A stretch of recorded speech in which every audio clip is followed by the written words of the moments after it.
A holiday for young and old, holly ribbons, glass and gold.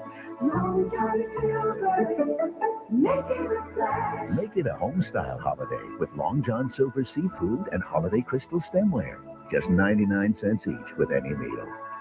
Long John Silver's. Make it a splash. Holiday crystal stemware at just 99 cents each. You'll want to collect a whole set. My grandma loves puzzles. The harder the better, she says. So this year, I'm giving her the hardest puzzle I could find. Target has gifts everyone loves, like this Oral-B rechargeable plaque remover from Braun. Keep your smile shining bright for just $59.99. And this 10-cup Braun coffee maker with automatic drip stop is a hot gift idea for just $24.99. Yeah, this should keep Grandma busy for a while. It's a wonderful life.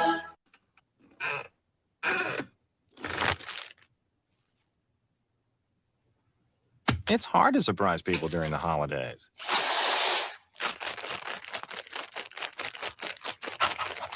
So shop at Staples, the office superstore, and give them something different, like a laser printer, electronic organizer, or cordless phone.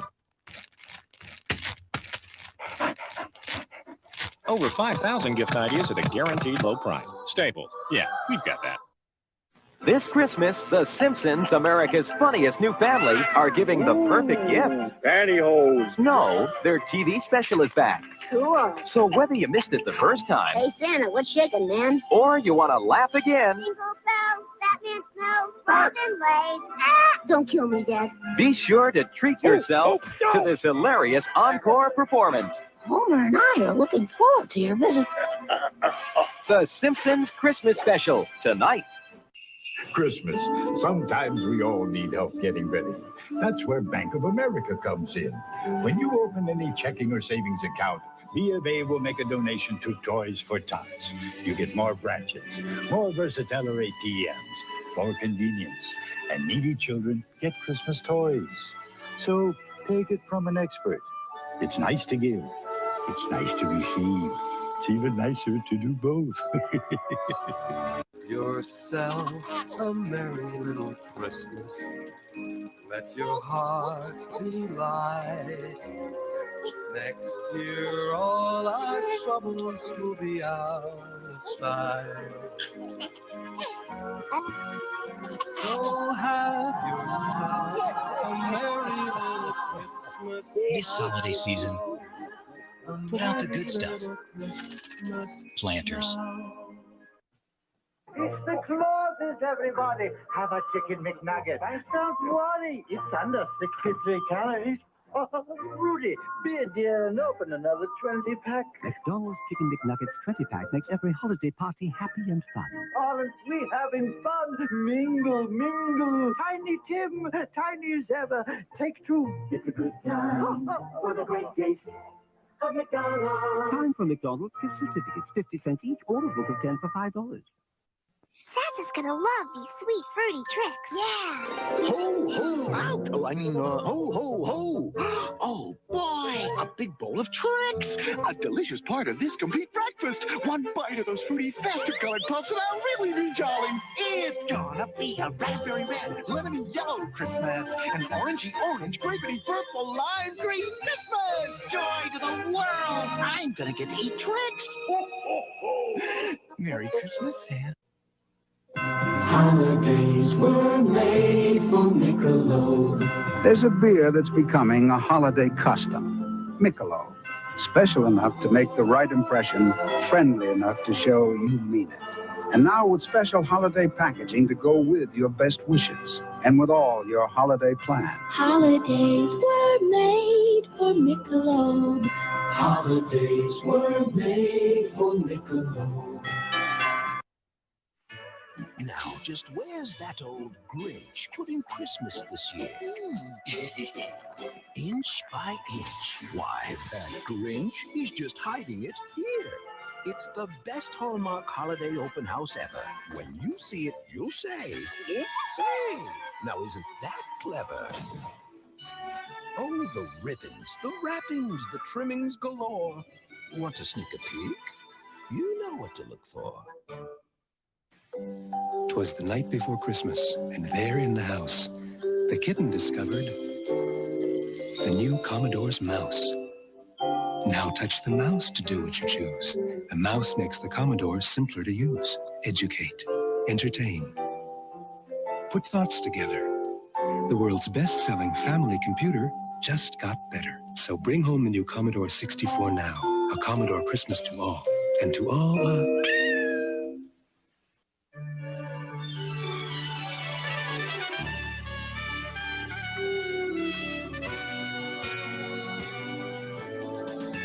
Christmas and Cool Whip. Ho, ho, ho, the possibilities. From a special place where chocolate is everything comes new Hershey's Pot of Gold boxed chocolates. A place where clusters of almonds, caramels, and pecans are nestled in beds of chocolate, and cups of milk chocolate dance with toasted coconut. New Pot of Gold fine boxed chocolates from Hershey.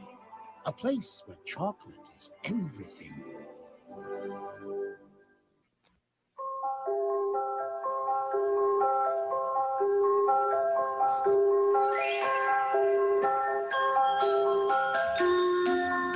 Kleenex wishes you a happy holiday. Sir, they're in the shapes of little portals. And when you walk, they bark. Shopping for the holidays? We have 2 gigabytes, 16 megs of RAM. We have a suggestion to help you through it. It's a virtual reality mask. Look out, we're being invaded by spacemen. Come to Wendy's for a delicious Monterey Ranch chicken sandwich. It's a whole breast filet, Monterey Jack, and a dollop of creamy ranch dressing blended with bacon. That way, everyone gets something they love for the holidays. Come to Wendy's for a Monterey Ranch chicken sandwich today. Fred Flintstone. Who are you? The ghosts of Christmas past, present, and future. Start sharing your Cocoa Pebbles with poor Bonnie Rubble, or this is your fate. Oh, no! I can change. I can share. See? Merriest chocolatey taste. How's my future look now? Dino? Kids? Bonnie! Be nice, Daddy. Santa's watching you. Happy holidays, Bon. Yay! Toast Cocoa Pebble cereal. All of this good breakfast. Life of everyone. This Christmas, Pepsi would like to help you celebrate the holidays with a chance of winning a present from Mario in the Pepsi Nintendo Holiday Game, where you could win one of thousands of terrific Nintendo prizes, like these action sets, game packs, and best of all, the sensational new Game Boy. So hurry up and play before it's all over. Look for details on how to win your Nintendo prize wherever you see these Pepsi holiday displays.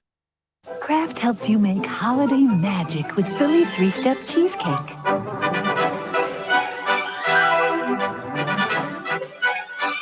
Just mix, pour, and bake. Look inside the box for the Philly cream cheese 3-step recipe. For a taste so rich and creamy, they'll be amazed. Make holiday magic tonight with Philadelphia cream cheese. Who's that? The taste of nuts and honey, Mr. Scrooge. Come back. There are things to do. Mr. Scrooge, Honey Nut Cheerios, it's Christmas. Just a gruel will suffice. Yeah, but Honey Nut Cheerios blends golden honey and crunchy nuts. Did you say honey and nuts? Merry Christmas, Mr. Scrooge.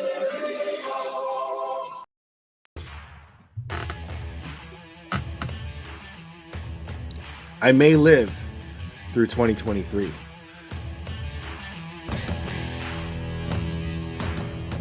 I'm not ready to go yet, okay? I'm not ready. You gotta wait. I got shit to do. I'm in the middle of something, all right? Just hold on. You are a cunt. Man or woman, you are a cunt. A C-U-N-T Watt. Cunts. I happen to love the word.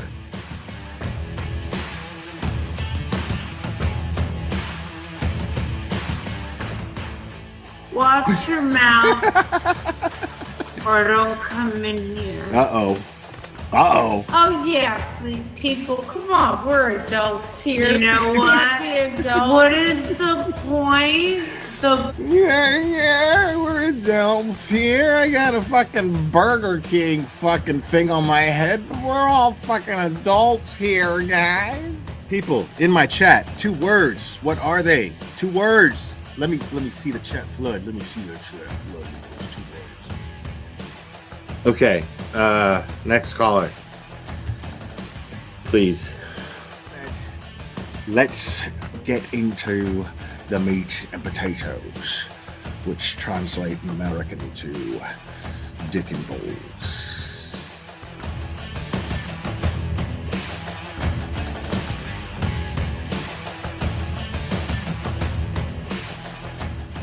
I got flip-flops. These are my flip-flops. Yeah, I really like my flip-flops because I can put them on. Because look, watch me put them on. I can put them on all by myself. Watch me put them on. Look, are you watching? Look, these are my flip-flops. Thanksgiving Day.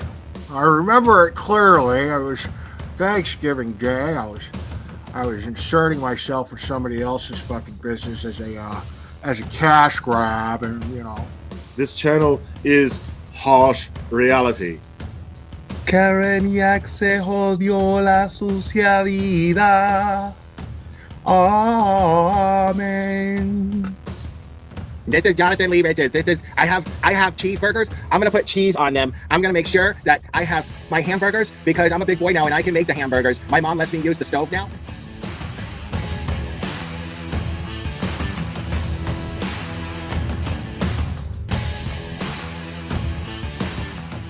And I'm just like, wow, I like receipts, and they brought receipts. Like they had evidence to back up everything they said.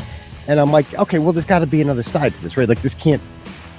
No, this is too fantastic. Yeah, because you're not going to just jump to the conclusion that there's a conspiracy amongst cops to cover up a murder. You know what I mean? Yeah, I mean, cops and just like soccer moms and shit. Like, that's what made it even crazier. Like, yeah, get it, Betty. Yeah, did you have a close relationship with your mom? Get it, Betty. Oh, of course, I still do. Yeah. My older sister was kind of sad. She was more of the prissy girl, like that is the best shit fucking shopping for dresses with mommy. I was the tomboy that liked playing with. Shout out to Cherry for just being easily the most faithful and loyal supporter that I've ever had, man. That someone could have that tenacity with loyalty. And I'm really blessed to have someone like Cherry be part of this channel and in my life. So it means a lot. And yes, I named him after Mr. T and Rocky. Say, woman. Say, woman. Say, woman. Since your old man ain't got no heart, why don't you come down to my apartment tonight and I'll show you a real man. Oh my God, I'm so in love with this little dude.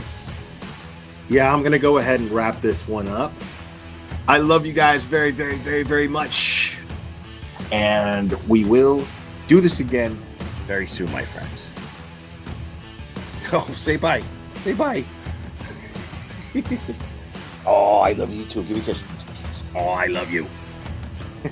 Bye, guys.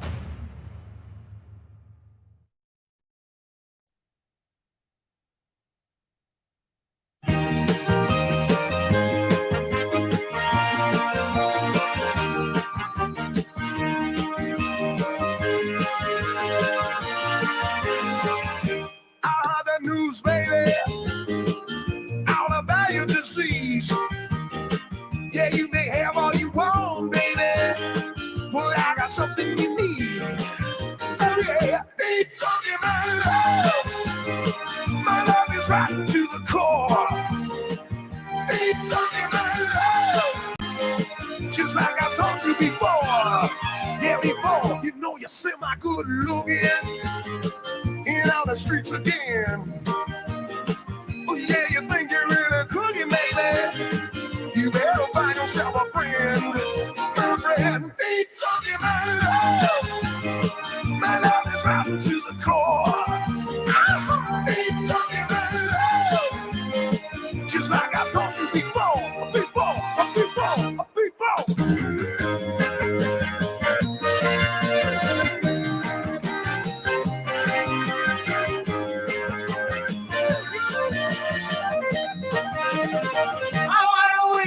a Merry Christmas. I wanna wish you a Merry Christmas. I wanna wish you a Merry Christmas from the bottom of my heart. I wanna wish you a Merry Christmas. I wanna wish you a Merry Christmas. I wanna wish you a Merry Christmas from the bottom of my heart. I've been to the edge. There I stood and looked down. No, I lost a lot of friends there, baby. I got no time to mess around. So if you want it, got to breathe on it, baby. Yeah, got to breathe, baby. You got to breathe, baby. Hey, got to breathe, baby. Woo! They talking about love. My love is right to the core. They talking about love. Just like I told you before. I wanna wish you a Merry Christmas. I wanna wish you a Merry Christmas. I wanna wish you a Merry Christmas from the bottom of my heart. I wanna wish you a Merry Christmas. I wanna wish you a Merry Christmas. I wanna wish you a Merry Christmas from the bottom of my heart.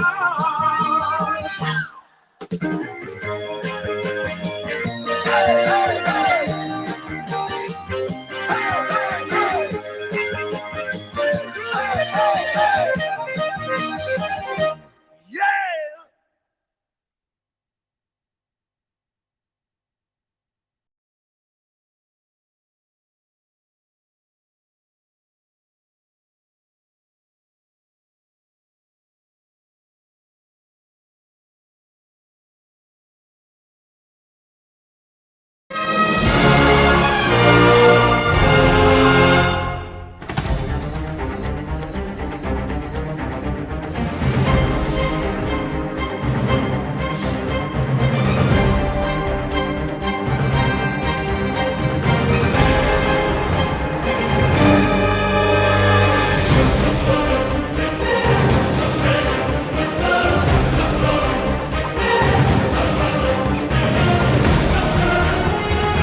Woo! Welcome everybody. Oh my goodness, man. Listen. Oh man. We had a little detour. We're going to have a little detour today. I have been informed that Turtle Boy is going to be on Howie Carr. I got requests to stream it. I think I found a way to go ahead and be able to do that. It doesn't start for another few minutes. And I appreciate your patience through this very, very long intro that I put you guys through. But I hope it was entertaining. It sure entertained me. Yeah, I'm a big Jose Feliciano fan. And and I'm a big Van Halen fan. So I was like, wow, I saw that and I was like, yeah, I got to share that with the homies, all you guys being the homies. So, yeah. So also, it seems Turtle Boy got some new charges. We're going to discuss that. We're still going to do the stuff that I had planned since yesterday. But again, a little detour before we get into that. Clubber's okay. Thanks for asking. He is currently locked in a dungeon and being starved, according to the very people who are planning on jumping on the Karen Reed is guilty bandwagon when it's convenient for them to do so when the time comes. So fun stuff. just to give you an idea of the type of people who, seem to decide to not pay attention to things like evidence and logic and common sense. So yeah. And oh, look at that, man. Wow. Look at that. Oh, oops. Oh, bye-bye. Bye-bye. Bye-bye. Yeah. So yeah, we're gonna get into that. I have my theories, as I would imagine most of you have some theories as far as why these new charges are taking place. Fun stuff. Not for Turtle Boy though, not for Aiden. But yeah. And big shout out to LTL True Crime Podcast. I don't know what's going on. I'm scheduled to be on. I don't think he's reached out to me yet, but I don't think that he is. I know that he canceled his live stream with Turtle Boy today that he was supposed to have, which is kind of a bummer. I was looking forward to that because I really like LTL's channel a lot, Brian's channel, and he has COVID-19. Wow, that sucks. That really sucks. Funny how these are all happening again just before another election. Credible. I find that very interesting, but conspiracy theories and blah, blah, blah, blah, blah. Right. That's just me. But I hope he pulls through. And I guess yeah, I don't think yeah, Jesus, yeah, man, he's going through it, man. His power's out, and he was still gonna like fight through that and still do these streams. And yeah, thoughts are definitely going out to old Brian from LTL True Crime Podcast. As you can tell, I'm just burning time right now until this Howie Carr thing with Turtle Boy, and then I'm gonna go over after that. I'm gonna go over Turtle Boy's give or take 15-minute live stream that he did today. I didn't get to watch the whole thing, but we're gonna watch it together today, and I'm gonna share my thoughts on that. So yeah. And let's see, it's 6:28. Let's go ahead and log on to old Howie Carr here. I've never listened to Howie Carr. I did read his article. Howie Carr, if you guys don't know, I'm sure most of you do. He's the one responsible for the endearing new nickname for Michael Morrissey, which is now known as Pass the Gravy Morrissey. And yeah. So yeah, thanks to Howie Carr, he's now known as Pass the Gravy. So and I'm telling you, this is gonna get interesting. A lot of people from Boston that take pride in being from Boston, and it's going to be because of you guys, you locals, that this is going to pick up and gain the traction that it needs to take. And I wouldn't be surprised if there's some known celebrities that chime in on this and gain more traction for this, because that's the kind of attention that we need for this, honestly. I'm interested in that. This happened with the what do you call it? The West Memphis 3, that case. The West Memphis 3, there was a great documentary that was done called Paradise Lost by HBO a long time ago. It's still available on HBO Max. and that picked up so much traction that some celebrities saw the undeniable evidence that these three people were innocent.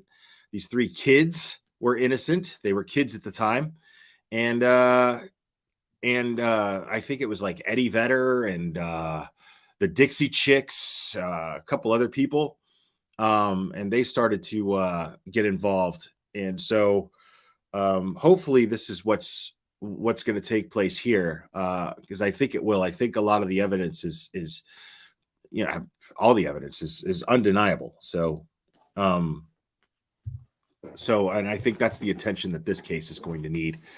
And hopefully we can nip this in the bud before Karen Reed actually gets convicted, and we can avoid that from happening and save her from doing any unnecessary time, which would be any time at all whatsoever.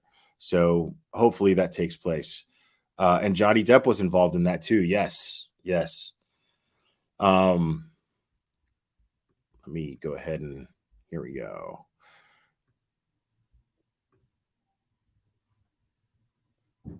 Silver from local silver mint in Ware, New Hampshire. This year, why not be a wise man and buy gold and silver for your loved ones? Thank you so much for listening, and I wish you a very happy holiday from local silver mint in Ware, New Hampshire. That's a good point, Tom CPU. That is a good point.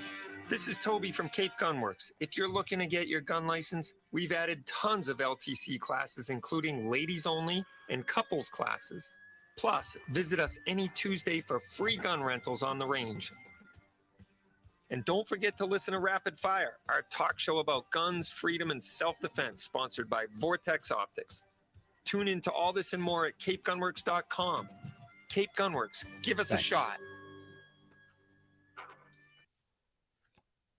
Whether you're a first-time gun owner, Howie, don't forget to push his Give, Send, Go, and you can also mention the charity hour with Give, Send, Go this Friday. That's true. Okay, good, very good point. visit Dependable Lock Service for a large collection of in-stock safes now. Keep your guns and other valuables in the safe made with the best materials and craftsmanship in the USA. A Liberty Safe. Yeah, Brian Visit Fitz. LibertySafeNewHampshire.com to find the right safe for you. I'm thinking the Wahlbergs. I'm thinking the Afflecks. I'm thinking Damon. Yeah, man.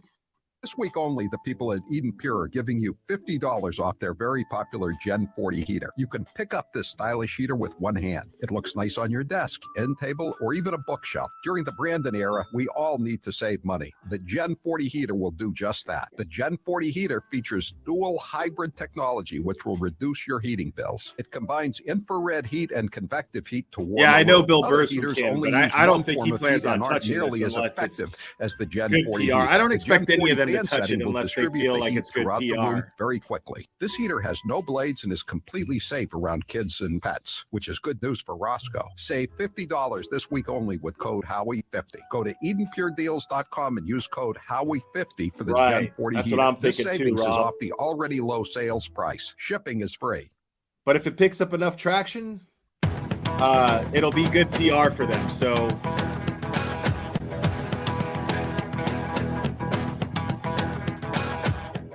Live from the Matthews Brothers Studios. 844-500-4242.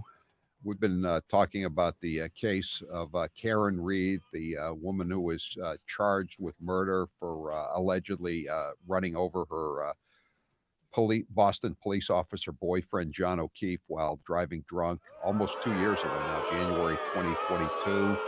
And the blogger, Aidan Kearney, known as Turtle Boy, has been writing about this case, and he's been charged with various counts of witness intimidation by the district attorney of Norfolk County, Michael Pass the Gravy Morrissey. And today, the cases, as He said expected, it! were bumped up to the Superior Court in Norfolk County when he was officially indicted. And he is now charged on 14 counts of basically witness intimidation. and this is amazing. I mean, he's a reporter, and he's now facing 14 felony counts in this case. And joining us now on the line to talk about this is Turtle Boy Aidan Kearney. Aidan, you knew this was coming, though, didn't you? Oh yeah, we all knew this was coming. They were going to try to bump it up to the Superior Court. Not sure exactly why. Quite frankly, I like the chances a lot more in Superior because it's a jury of 12, it's a jury of 6. I mean, if you could find 6 idiots, you'd be hard pressed to find 6 idiots to think that journalism is a crime. But you're not going to find 12. So I feel a lot better about my chances in Superior. Well, didn't one of the kids that was also charged in an event outside the chicken parm place? Wasn't that case just tossed out the other day?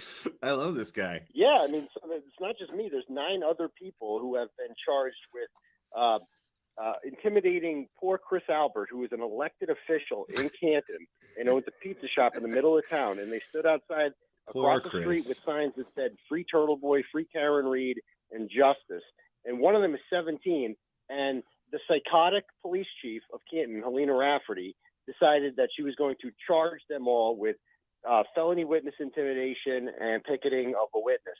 And so the first kid, one of them was 17. He had his clerk magistrate's hearing 2 days ago in Dedham, and the clerk there found no probable cause for witness intimidation and dismissed the picketing of a witness. So, they're 1 for 1. I mean, the court has just said, no, even Dedham District Court's like, are you guys out of your mind? We're not charging 17. We're not criminalizing a 17-year-old. Yeah, we're not going to ruin his life. Being civically engaged in something. Most kids his age are rotting their heads away on TikTok. Here you have a kid who actually cares about law and order and cares about something bigger than himself, and you're trying to ruin his life and ruin his career. The principals at Tewksbury High School were going to make that kid, they were going to suspend him because he was being potentially charged with a felony. I mean, it's just evil what these people are doing. Evil. Who's the guy who did time for killing an immigrant? Oh, that's Chris Albert. That's the guy. So this guy was picketing a jailbird who killed an immigrant. Yeah. He actually did jail time, didn't he? Yeah, he did 6 months in jail. The kid's name was Peter Berger. In 1994, Chris rear-ended him on the highway on 95 in Attleboro and left the scene of a crime. He pulled a Ted Kennedy. He came back 48 hours later sober as a clam. And, when you do that, you avoid a DUI charge. And he ended up taking a plea for 6 months in jail. When you read the arrest report there, the state police never once asked him, were you drinking? And that never came up. And the cycle repeats itself now. 30 years later, his son was inside the house when John O'Keefe was murdered. His son was never interviewed by police, never considered a suspect or anything like that. And his son is also one of the people who I'm being charged with intimidating for asking questions about where he was on that night.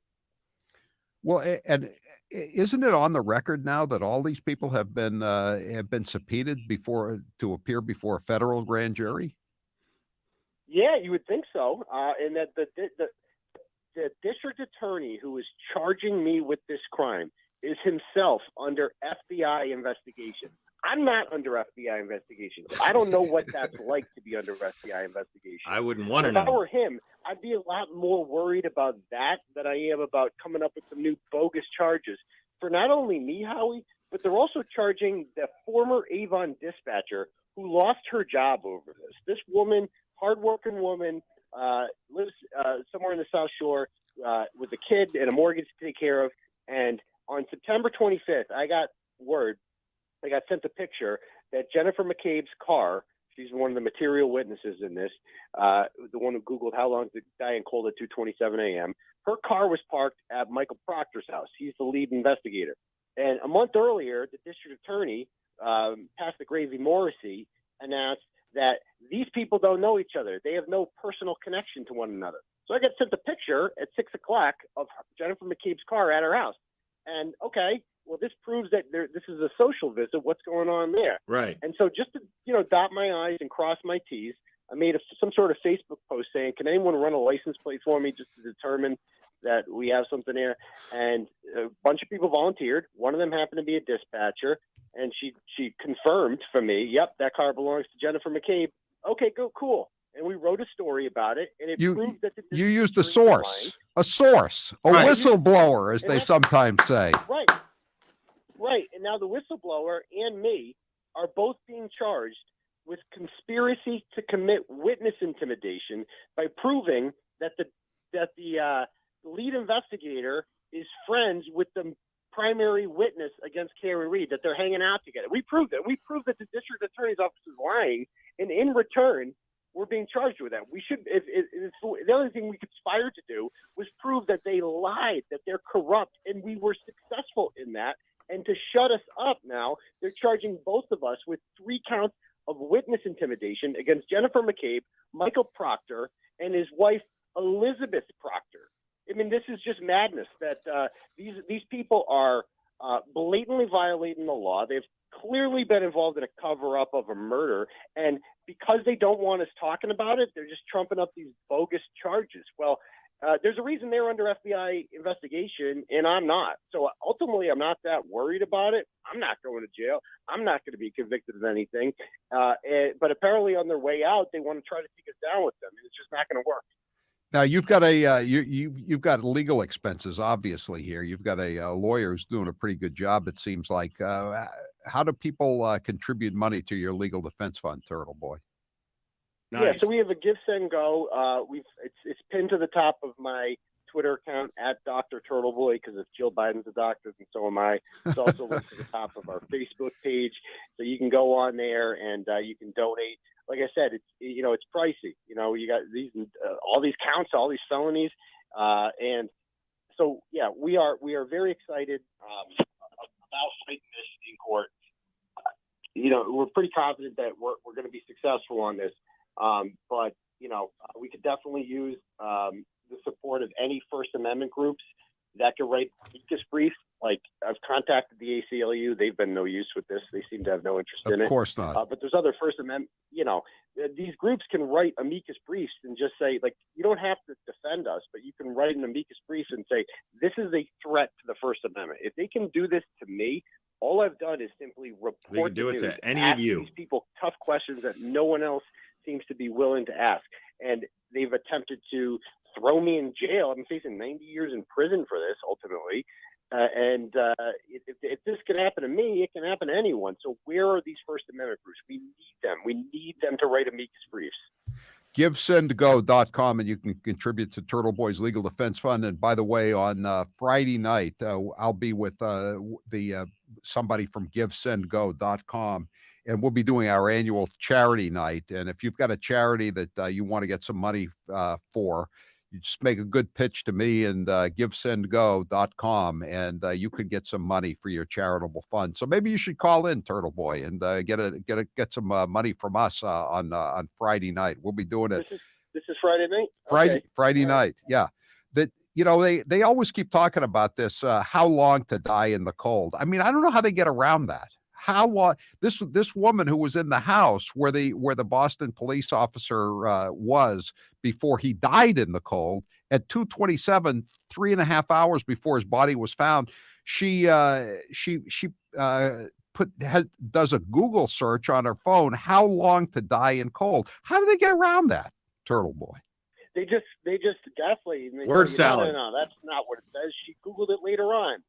Because she did Google it later on. She did Google it at 6:24, but she did it twice. It comes up twice, and the defense thinks that she thought that if I Google it again, it will somehow override the first one. She realized the first one was obviously a mistake, and they said no. She Googled it this time. That 2:27. Have you ever heard of the police saying a Google search didn't happen? Usually, like, Google searches are used to convict people all the time. Brian Walsh should use that excuse. Like, it's like he Googled everything. And for the first time, our prosecutor is saying, no, a Google search didn't happen because it implicates his star witness in the case against Karen Reed. And they know, these people all know that Karen Reed is innocent, and they're pushing forward anyway, which is precisely why they're under investigation by the United States Attorney's Office, and I'm not. Are there any new developments that you've heard? I mean, I know they try to keep this stuff under their hats, the feds, but have you heard anything?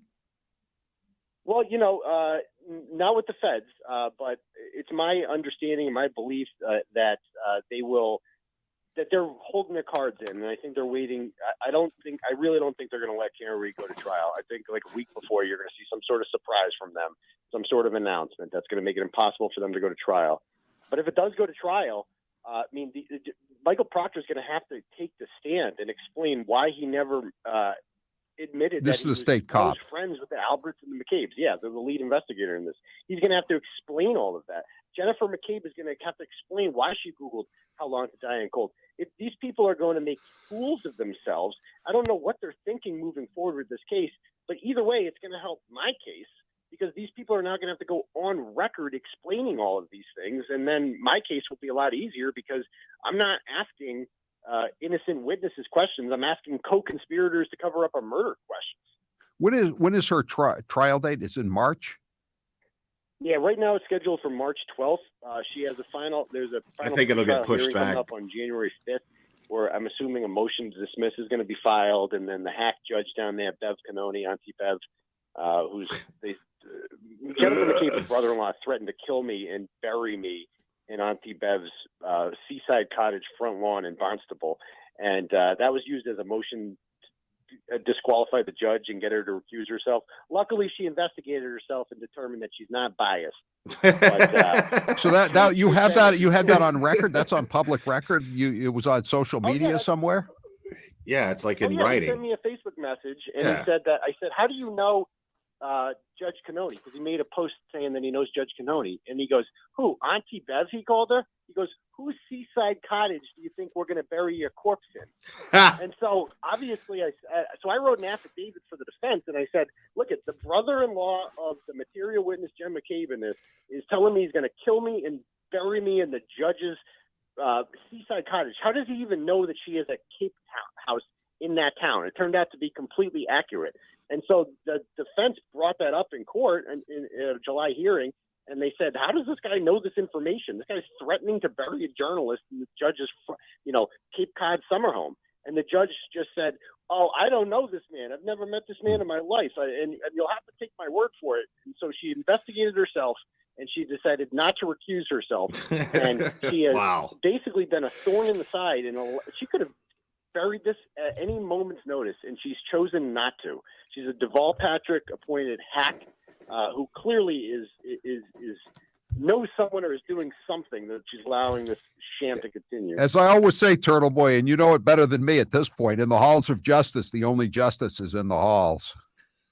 Yeah, you got that right. All right. I'll probably be talking to you on Friday night then if you call into the charity hour. We're going to be taking calls from anyone with a legitimate charity to raise money. Me and GiveSendGo.com will be handing out money at the end, our last hour of the last show of the year. Thanks, Turtle Boy, and good luck. Check out TurtleBoyTVDailyNews.com. You can read all about it.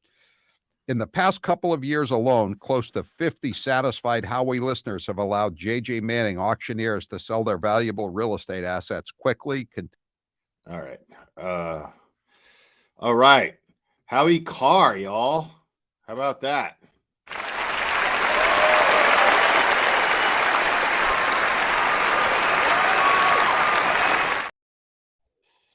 Right. I think we got a super dad. Super dad. I think we got a super dad. Super dad. Super dad. Super dad.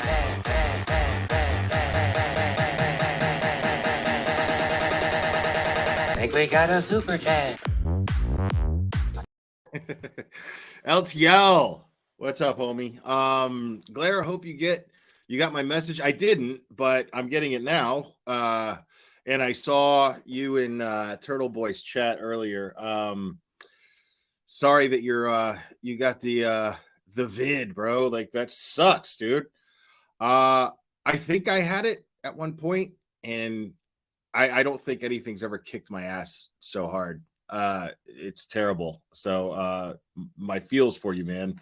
And I really hope you get better. So yeah, whenever you want, man, whenever you're better, just let me know and we'll do it. I hope you get better, buddy. Thank you so much.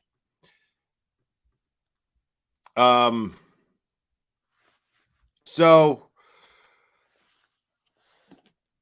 yeah, I mean, I was gonna play Turtle Boys live from earlier because it's only like 15 minutes, but I mean, we pretty much got the gist of it. So they're charging him with 3 more counts of witness intimidation, which is fucking ridiculous. But now it's being bumped up to Superior Court. And if we remember it's Bradle, right? Turtle Boy's attorney, being on the Young Jerks, he was explaining how it's probably a good thing if it gets bumped up to Superior Court, as the way he just explained to Howie Carr that it's probably a good thing that it gets bumped up to Superior Court because it's 12 jurors as opposed to 6. So now, and I agree with him. There's no way you're going to get 12 jurors to look at that and go, yeah, guilty, throw him in jail. But I think I know why this is happening. Because we all know why he got arrested in the first place. And the fact that he's out and the fact that he attended this rally that took place for the Canton 9 and himself, of course, because all 10 have been trumped up charges. And again, there were 9. Thank goodness that the 17-year-old's charges were dropped. The fact that they were trying to ruin this kid's life just for whatever. I mean, their justification for this, I can't even imagine. And for the people in that community to see that and not go, what in the fuck is beyond me. That would be, I mean, it's crazy to me. But so there are, again, 9 instead of 10. So there is the Canton 9, and these people did nothing wrong. We saw the video footage of it. I mean, we saw the video footage of it. These people were doing nothing wrong. And I think the fact that there was this rally and Turtle Boy was able to speak at this rally in support of the Canton 9.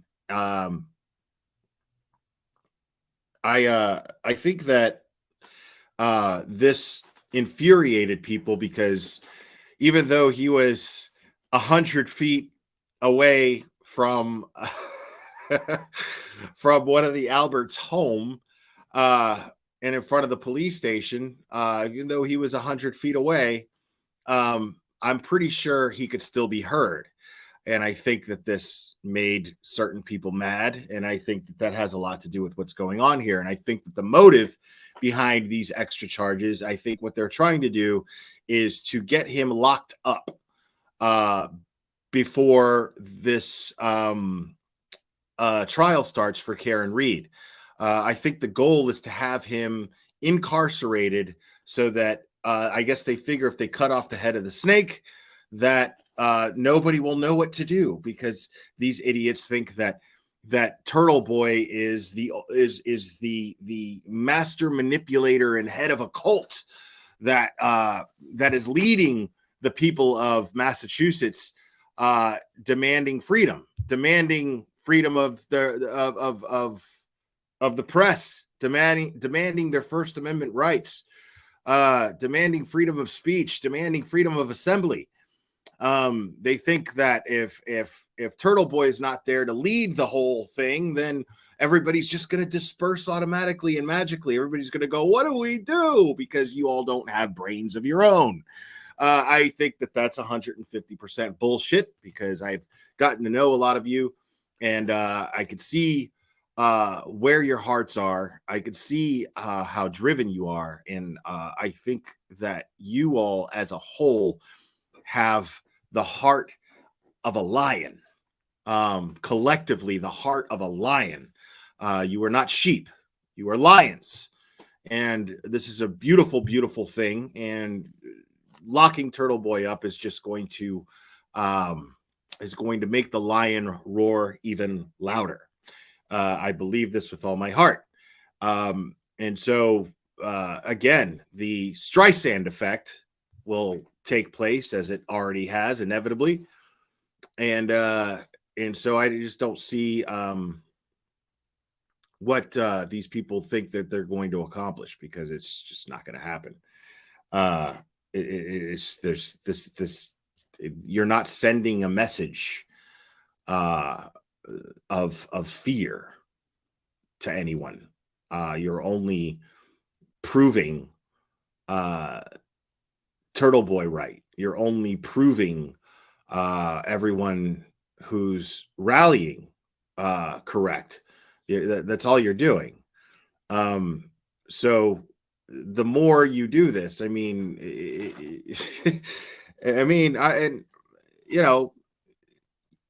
you just got to be stupid to think that this is just going to scare everyone. People who have convictions, people with conviction and with integrity, they're not intimidated by fear. It's mind-blowing to me that they think that that's going to happen. Just because Turtle Boy provided these people with data and proof that there's reason to look into this case with a microscope and look at the evidence, it doesn't mean that they follow him blindly, in the sense that well, if he's not around, what are we going to do? No, all he did was provide information that woke everyone up. That's all he did. And I'm not trying to minimize that. I'm just saying you're underestimating the people. You're overestimating. You're overestimating how these people view Turtle Boy, and you're underestimating them for having hearts and minds of their own, and integrity of their own, and conviction of their own. And this is not going to turn out well for the DA's office in Norfolk County. So, I mean, so it's just pathetic that they seem to think this. Now, I'm gonna play something here real quick. Let me because that brought me to this here.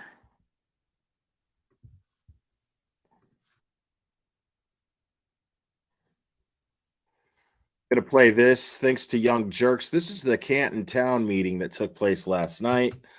The select board meeting that took place. This is an excerpt of that. And let me go ahead and share this, because again, this is about you guys. This is about the people of Canton and the people of Massachusetts. Identify yourself with your address. Sean Colburn, 89 Randolph Terrace. I would like to thank all the 903 citizens of Canton who voted yes on Article 6 of the independent audit of the police and select board.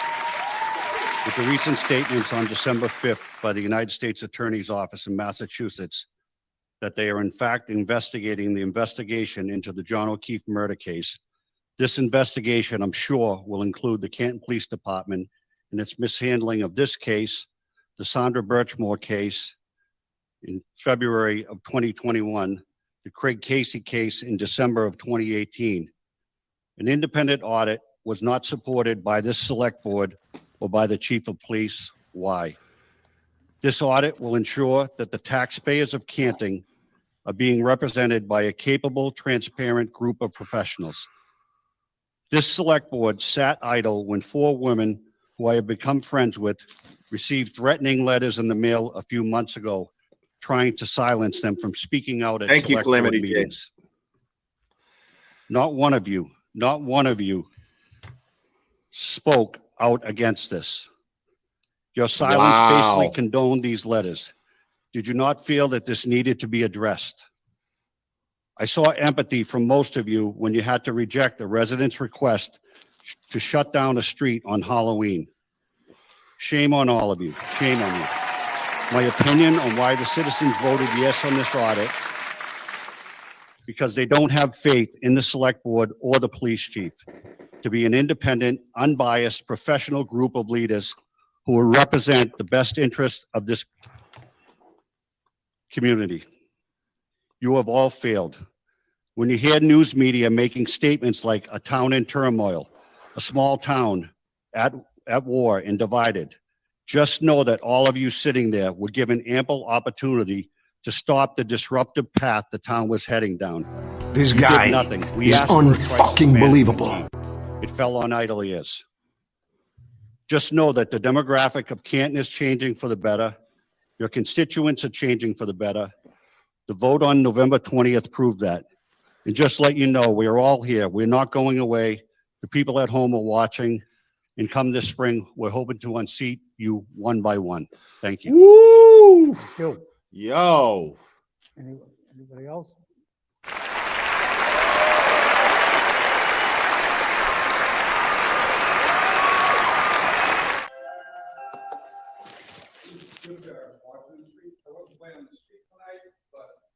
Since this man got up here and decided to blast you all, I just wanted to say that he doesn't speak for the majority of Canton. He speaks for the Excuse me, sir. minority. It's his of mic. Canton. I'm gonna, He speaks for the minority, the lunatic fringe. I'm gonna, again, sir, I'm gonna ask you, it's his turn to speak. Go ahead. He speaks for the minority. He speaks for the lunatic fringe that wants to divide this town as a smoke. Homie, bro, you don't have to eat the mic, dude. Like, calm down, bro. Screen for Karen Reed and Turtle Boy. I was going to come up here and This speak. guy never even mentioned Turtle Boy. He didn't say Turtle Boy once. Calm down, buddy. About Rita Lombardi's favorite topic, which is Rita Lombardi, but she's not here anymore. But I just want to say, I support you. I support the police department. The majority of Canton does. The only reason why that amendment passed at the special town meeting is that they organized a good campaign to get their people there. That doesn't speak to the majority of Canton. That speaks to the majority that was in that building that night. This whole big dummy. The generation of the select board and the Canton Police Department is ridiculous. It's a smokescreen to try and blow past the Karen Reed trial and the little Turtle Boy trial. And it's just ridiculous. The little Turtle Boy trial. I love that. I mean, he's only charged with fucking, what is it now? Fucking 12 felonies. Is that it? I mean, come on, dude. The little Turtle Boy trial.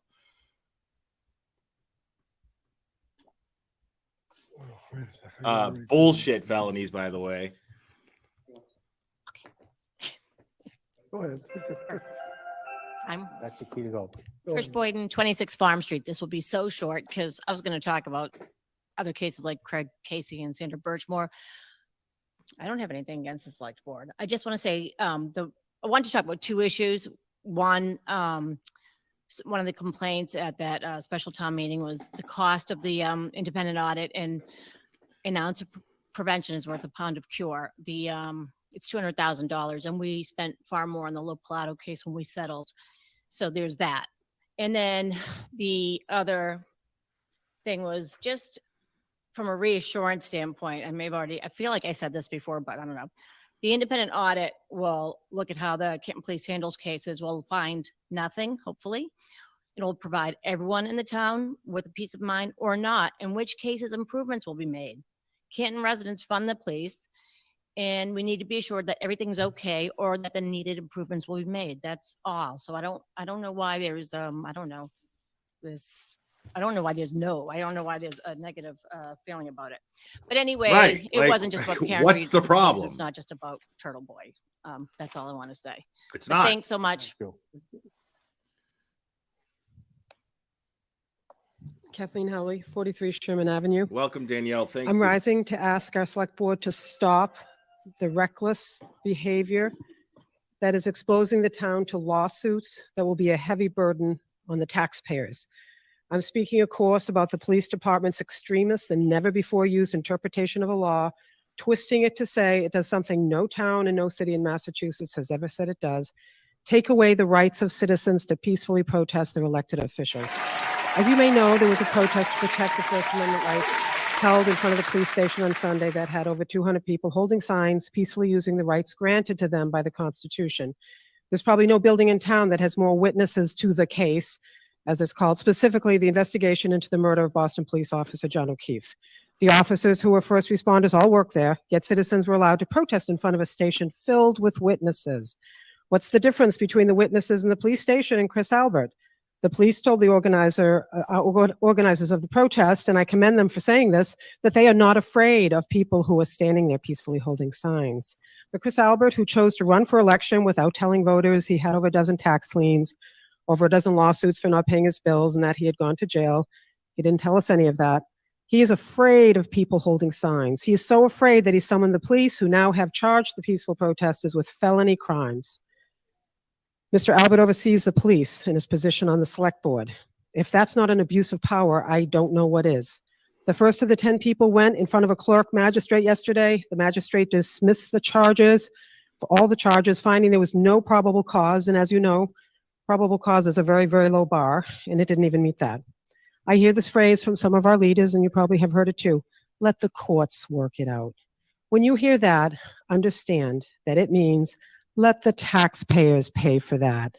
The peaceful citizens who were prevented from protesting have filed a federal lawsuit against the police in the town, a case that is ongoing. The taxpayers who are appalled that for the first time in its history, the Canton Police are taking this action, we are the ones. No, you got time. You got time. I love stop the clock. Keep going. Oh, that's okay. Yeah, it was under 3 minutes. So the taxpayers are appalled that for the first time in history, the Canton Police are taking this action. We are the ones who will pay for it.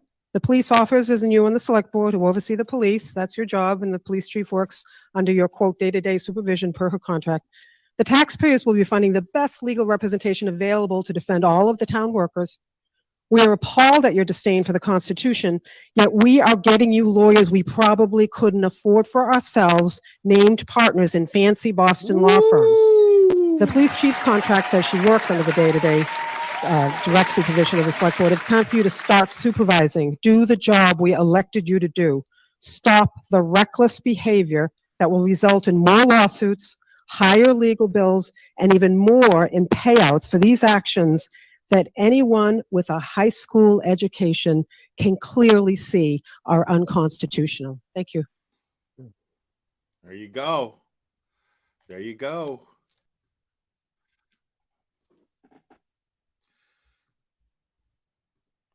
Hold on, let me see what everyone was talking about.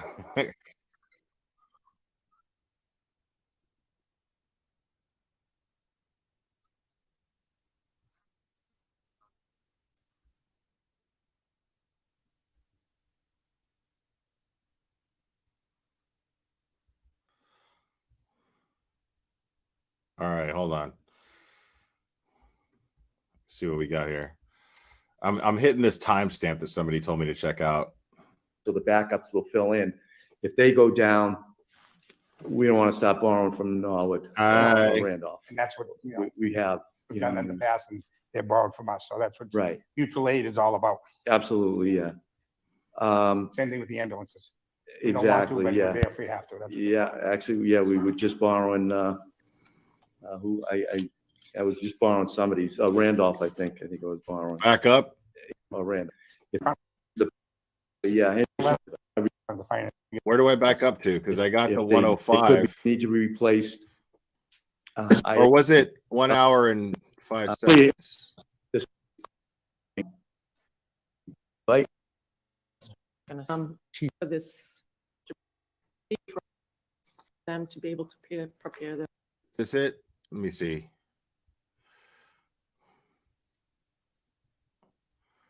Like, how much further do I need to back up?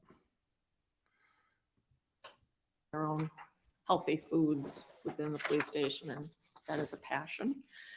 And training costs of an RMS system. We already got the money for the record management software. And I've talked to the finance director. We're kind of trying to work this out. Okay, once so this when falls she into starts, okay, I operational, got you. Want the officers to, we had a nasty storm and they. Thank you so much. All right, here we go. I'm just gonna play it safe and start it from here. Next on the agenda, Mr. Chair, make the motion, we close the public hearing. um, okay, yeah. Motion made. Second. And seconded. Any other questions? All in favor? You want Aye. 100K for a Aye. lunchroom? Next. Give me a minute, sir. Mr. Chairman, we have. Oh, capital okay, all request right. review, So police, Rita was fire, before and- this? Yeah, that's who I want to. Okay, there's Rita. No, Sign it. that's Am I only- not Rita, is it? Dogs there.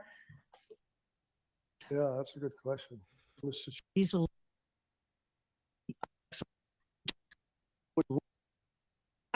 There's Rita. Okay, I see. Okay, here we go. By. Rita's Deal awesome. Sir, At the beginning. Well, they're Okay, paying. here we fi- go. The name of And Rita needs to run for local office there, bro. right now. Rita's awesome. So. right. I mean, Oh, it's not my place by to all say, means, but so, I'm sure there are other dogs that just want nothing to do with him. So that area is set aside Right. for that purpose, Okay, good. and vice versa. So if there is a smaller dog who does happen to do well with larger dogs, by all means, it's not. That's in stone. Yeah, it's not mandatory, but it is recommended. And the owners know what the dog likes and doesn't like. I know my dog, I know what she likes and what she doesn't like. Yeah. Some days she likes me and some days she doesn't. All depends how I have dog biscuits, right? Thank you. That answered my questions. Thank you. So, yeah, and as far as the maintenance goes, I know that it's being taken care of right now. If it does fall on Friends of the Canton Dog Park to have the grass cut, we can certainly do that. We can rally up a group effort to pick up some leaves in the fall. However it needs to be done, it's something that we will take care of. So, what are we looking for tonight, Mr. Chair? y'all are killing me right now. You may be aware, Mr. Chairman, that any amendments to the development agreement requires a 4/5 vote of the board, We gotta wait till next meeting anyhow. which is not possible. Right, right. So, Any direction that you may have, we would No, welcome. It's been very good. Thank you. The neighbors are encouraged to supporting the 12 units, correct? Yes, I've had two neighborhood meetings and we've made some adjustments to generally satisfy them, yes. so at this point, we're going to be taking it under advisement, but did you have anybody, please? It looks lovely. Name and address. And this is the first that I'm Yeah. actually hearing details, which I'm sorry, Rita Lombardi, sorry, Rita Lombardi, Thank 8 you. Kings Road, if you don't know already. So it looks great. In terms of the water, it sounds like we're charging people for a fee to use the park, and then we're charging the town for water and maintenance. Is that correct? That sounds like bullshit. We are not charging the town for maintenance. We're not charging the town for maintenance. So we're No. charging a fee to use the park, but not the town for maintenance for the landscaping, for the grass mowing and all No, that. Currently, it is being maintained by the town. So the town's paying for it. The town is, well, they're paying to keep it clean now, but no one's using it. The town will not be paying for cutting the grass once it is constructed. Excuse me, Okay, Mr. Chair. so- Excuse me, Yeah, Rita. sure. That was one of my concerns, so that we don't want the cost of the park to be placed on the burden on Parks and Recs in the town. And I believe that the petitioner has addressed that as that they want to do it all within their fee structure and whatever they're doing, but it's not finalized, and that's our concern, that we want to make sure that the town doesn't get an ongoing bill. And I know the Recreation Department is already full hand. So is it not here? Because I mean, I thought that Young Jerks was streaming this live. I guess not. I mean, I guess this is a replay. With what they're doing now, so any added acreage would be an issue. And that's one of the concerns I have as a board member. I think that we'd have to iron that out before anything was really ratified. And this has to go through zoning also, which would deal mostly with the abutters and other issues with that. So yeah, I'm definitely concerned about ongoing costs with the dog park. Okay, and I just have a couple of questions. So the lawn would be beautiful, but anybody who has a dog knows that the lawn kind of gets destroyed. Yeah, this was when live, they wasn't it? Urinate, you know? So have we looked at sustainability options like mulch or something like that? And also for the water, you know, a lot of things are looking for sustainability options. Do we have a way to cut down on the necessary water for the dogs by incorporating some sustainability features in the parks? As to the grass, the landscape architects at VHB are researching it right now. And they'll suggest a seed that's palatable to the use. I just think it's really funny. This area is going to fucking BHB, bro. Like she has to infiltrate even through degrees town meetings. Just saying. It's amazing what power she has. going to be this area is going to be wooded and treed, so there'll be shade there, which the dog park, I'm told the dog park people would like. So that will be helpful for the irrigation. The diversion channel water is non-potable, so we have to use domestic water, town water. We can certainly use low flow heads on the irrigation to cut that down. I don't know if we can control the amount of water the dogs drink, but we can try. Right. Okay? Well, I mean, maybe there's ways to collect rainwater. I mean, I'm not an expert in this field, but I know a lot of companies are looking for sustainable options. Sure. And so if we can, for lack of a better word, recycle the water, you know, we can reduce the water costs and the burden to the town. Sure. You know, and one more question, if I don't mind. So other towns have dog parks, but they don't charge. So are we gonna look like, I mean, I don't know of any town that charges for dogs. So Rita's awesome. Different? Dedham Dog Park does. My daughter went to Dedham Dog Park. It does not. Oh, let's not get, I'm not gonna argue. Yeah. Yeah. Let's I've not been argue there. It with does not charge. that. So, It's just something to think about because I don't know what it's going to make. You know, if other towns have free dog parks and we charge, are we going to look kind of snooty? I mean, I don't know. well, like I say, those are the things that we can iron out. in the Yeah. future, exactly. And Mr. Chair, on that note also would be to get some sort of. You know cost Rita on wants what to be like- the annual cost would be. Yeah. to Poor run. Rita, man. Like she has to like keep her composure and shit. You know she wants to be like, you motherfuckers don't see how fucking asinine that shit is. Like we're charging people to use a fucking dog park.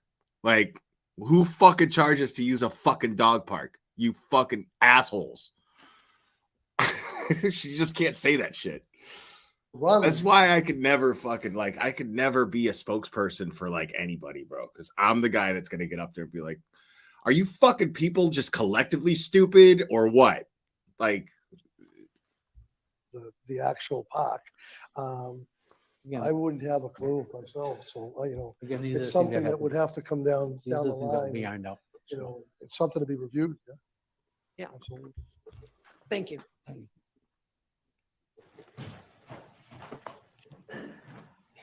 My name's Pat Cohen, and I live on One Revolution Way, and I'm in full support of a dog park. We absolutely positively need a dog park. At the moment, the dogs, many of them they know run you need it. free That's why they want at to charge the you for it, heritage lady. site. I've been over there myself walking and get practically knocked down. Many owners have the dogs on a leash, but there's a group that gathers on a regular basis and uses the upper part of the field to let the dogs run loose routinely. And there have been dogs injured and there have been people injured. So I think the idea of a dog park dedicated so that pet owners can have their dogs outside and play, because dogs love to play. I would wonder how many members you'd allow if it does turn out to be a fob operation. Like, I'm blown Because, away you by know, how classy you could guys are, easily bro. Like, I'm blown away by how classy you guys are in this town, dude. Like, as pissed off as you guys are, like, it's so important that you guys like remain classy and cool. Cause like I couldn't do it, dude. Like, I'm serious, I couldn't do it. Like, I'm the guy, I'm fucking going 18, 19, 18, 20, 18, 22, and I'm bringing a fucking paper bag full of produce. I'm chucking that shit at Chris Albert. I'm taking a fucking cream pie, putting it in Chris Albert's face, getting hauled off by the cops. I couldn't do what you guys do. Like, you guys are amazing, bro. Like, it's mind blowing how fucking cool you guys are. get very, very crowded. There are so many dog owners in Canton. So, Mr. Chair, so it's a capacity issue possibility. I just wondered. Yeah, that's a good question. Capacity of the park. Well, it's a big park. I'm just curious. What would be the capacity? It's about 20,000 square feet on one and 10 on the other. That's the 19th century, Cherry. 20 something and 10, yeah, and 11. It would If vary. you knew the difference, for then each you'd know one. that Die Hard is definitely a Christmas Um, movie, just so you know. I would For the record. say that initially there will be a lot of dogs there. And we will have to regulate that. I'm thinking probably no more than probably 20 dogs. Yeah, I on guess they the cut larger out the one. where's the fucking And Yeah, the questions. where's the police chief lady? There she is. Y'all told me to watch So this that would lady, be the so police. this is the chief of police right here.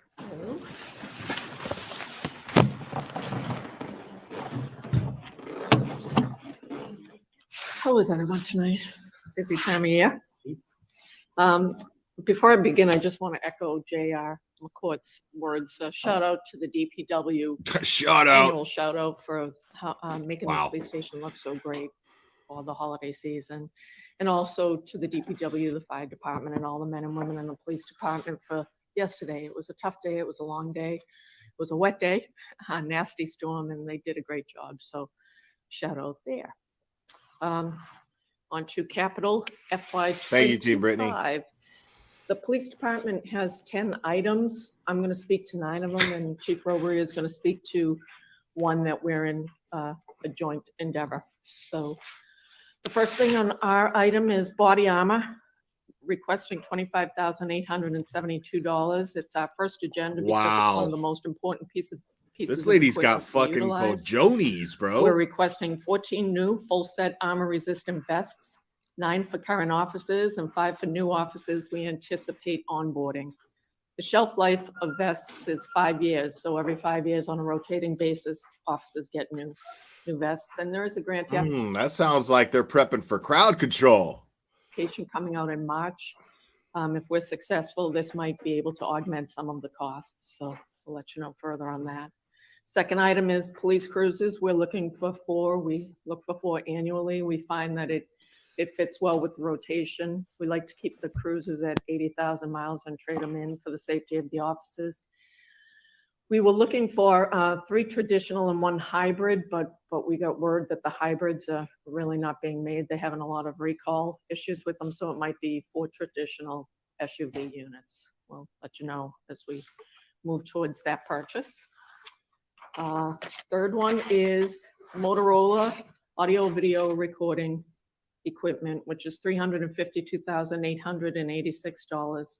This is for 11 police cruiser dash cam replacements and the initiation I of the support project that. we started in 2022. I want you guys in the check. purchase of 50 body cameras.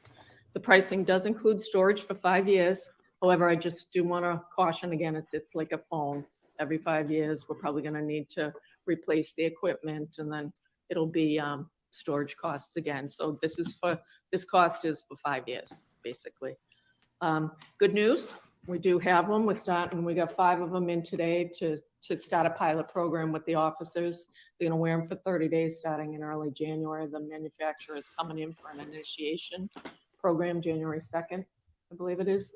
And we've chosen 5 officers that, you know, the traffic officers, people that interact with a lot of citizens and people every day. So we have them for 30 days and we'll see how we like them. Last week, myself, right down through the sergeants, all went to a training course for all the different aspects of body cameras. So that was very helpful. And obviously, we'll see where this goes. Y'all are killing me right now.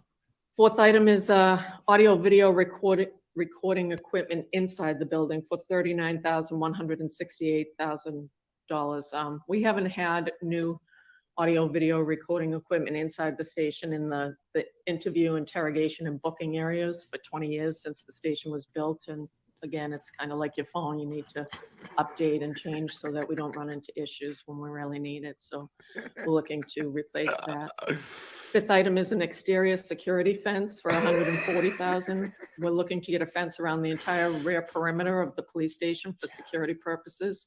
Officers' personal vehicles are parked back there, as are all of our police vehicles, which have a lot of equipment in them, some weapons in them, and that equipment cannot and should not be accessible to the public. We have a lot of people who walk in the rear woods and wander through the lot, and quite frankly, Anna, I already have a big package. You haven't heard? Allow anymore. The sixth item is kind of a fun item, Apex Office Training Simulator for $70,000. It's like a virtual reality, and the software allows us to like rebuild Canton on a computer, and we can, it's 24/7 training that, the midnight guys could come in and access. You can run them through, put in and say, I want the officers to respond to a robbery, or I want the officers to respond to a mental health crisis. And it's keeping the skills sharp with de-escalation, or just, good decision-making. Should I pull my weapon at that time? Should I not have pulled my weapon? So that would be a really helpful piece of equipment during these modern days of policing. Item number 7 is defibrillators for $34,323. Looking to get 9 new units for our vehicles. Obviously, I don't think I have to really expound upon this. Defibrillators are lifesavers, and it would be great to have them in all of our vehicles and in. I'm waiting for the budget for proper training in chain of evidence handling. Custody, chain of custody of evidence. I'm waiting for that. Where's the budget for that? Our building.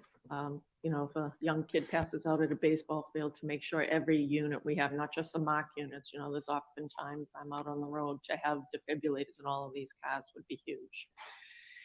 The 8th item is kind of a passion for me. It's wellness for the offices. It's a renovated control room and kitchenette for our offices at $100,000. Currently, the Canton Police Department does not have anywhere for police offices. We don't have a stove. So like yesterday, for example, in that storm, if that had been snow and all the restaurants, fast food was closed, the officers wouldn't have been able to make themselves healthy food or have something. Bro, I remember the good old days, when people with jobs, when they couldn't eat out, they would just, I don't know, fucking brown bag it, bro. Like, why is it on me, the taxpayer, to fucking buy you lunch? Fuck you. Fuck you. You're already fucking sitting there stuffing your face and capitalizing burning time that you're being paid for. Like, and now you want me to buy you lunch? Fuck off. Someplace to come in and kind of just like breathe after that storm. So I think it goes to wellness, overall with the offices, but wellness, it's a long-term thing for them to be able to prepare their own healthy foods within the police station. And that is a passion. It's a passion. Training costs of an RMS system. We already got the money for the record management software. And I've talked to the finance director. We're kind of trying to work this out. Not sure if this falls into operational or capital, because we got the okay for all the equipment, but within that should have probably been the training money to train all the officers for all the new equipment. Our record management system is like at end life. So we had to get a new record management system. So I'm working with Randy as to, whether or not we should be putting it here or operational, but if it's supposed to be here, I wanted to make sure I mentioned it tonight. And if not, we'll put it in the operational budget, but that's basically it. Those are our focus items for this year, and just want to thank you for your attention. Unreal, bro. What was the one with Chief Robbery? What do you?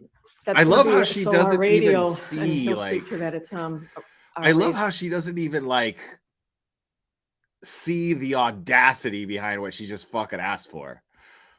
Like in front of the fucking people that live there, dude. Like what? People there with jobs that like get to work some days and go, fuck, I forgot to pack my fucking lunch, dude. It shit kills me, dude. Like, how does she have the audacity? What, like, the entitlement? Yeah, we have to come up with money for a kitchen, so that we can, cook healthy food. So our officers are eating healthy in the kitchen. We need a stove. No, you don't. You don't need a fucking stove, bro. I never even heard that shit before. I never even heard of that shit. Bro, when have you ever been in a fucking police station and seen a cop sitting there fucking in full fucking riot gear sitting there fucking, anybody want some eggs? Making eggs. Anybody want some? How you like your eggs? You like your eggs over medium? I've never even fucking heard of that, dude. Who the fuck cooks at the police station? Never even fucking heard of that. Like, all I know is there's a fucking break room, there's a nuker, and there's a fridge. And people have little notes saying this belongs to this person. If you eat my fucking food, the next time you try to eat my fucking food, I'm going to put fucking Visine in it, and you're going to be on the toilet for the next 3 days. Like, that's basic fucking workplace shit that takes place, dude. Break room etiquette. Don't touch it. If it ain't yours, don't fucking eat it. Period. And it's already made. It's in the fridge. Worst case scenario, you got to nuke it. Period. You get a nuker. At best, you get a nuker. That's it. Nothing else. The fuck? A fucking stove and an oven? Like, like, are they having potlucks and shit? What do you want a fucking barbecue grill?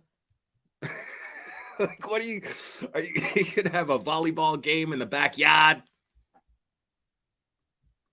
Radio system throughout the town needs a severe upgrade, and he's going to speak to that. It's like an overhaul, basically, of our radio system. Okay. Thank you, Pauline. Okay. Thank you very much. Call up Chief Robbery while yeah. Thank you. So crazy, dude. Thanks for the invite. All right. So I'd like to thank the police. You shut up. All right. So I don't know how you people fucking like compose yourselves, man. And I love that you do. Like, you got to keep doing it. Just make sure none of you all end up like me. Cause like, I'm that guy, dude. Like, I'll be standing in the back holding a sign and being like, lady, are you fucking serious? Did you just say that shit out loud? You want money for what? For a stove? A fucking stove? Dude, that shit would make me so mad. If I lived in that town and I was like just attending that meeting, that shit would have made me so fucking mad. Unreal.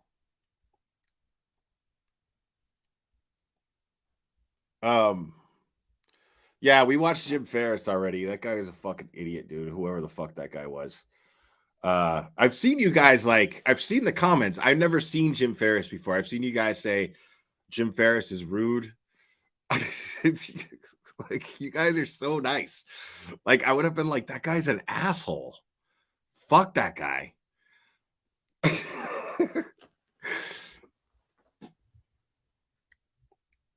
So crazy. You guys are just like, he's rude. I'd be like, oh, this guy's a fucking dick. fucking donut maker. Yeah, I couldn't fucking be classy like y'all, man. I couldn't fucking do it. Y'all are awesome. And you have to be. Like that's the thing is like you have to be in order to get like the country's attention. Like that's the best way to go. You have to be like that because as soon as you start fucking chucking pies at people like I want to do, you know, people around the world are gonna look at you and be like, "Look at those fucking savages," you know.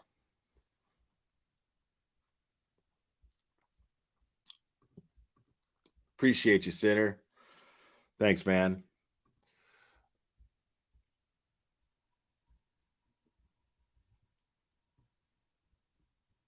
So,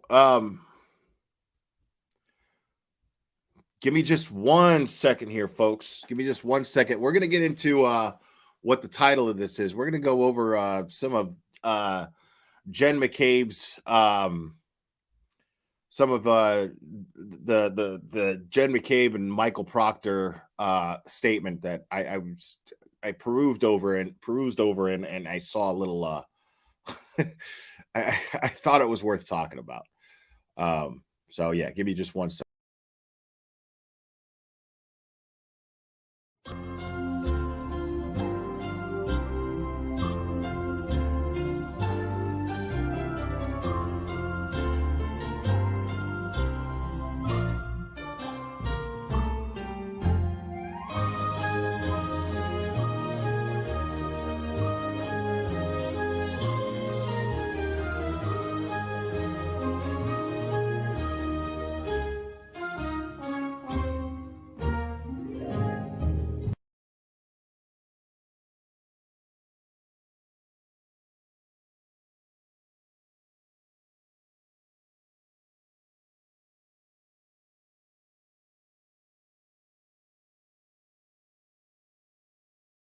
We're back. All right, so let me go over this real quick. Let me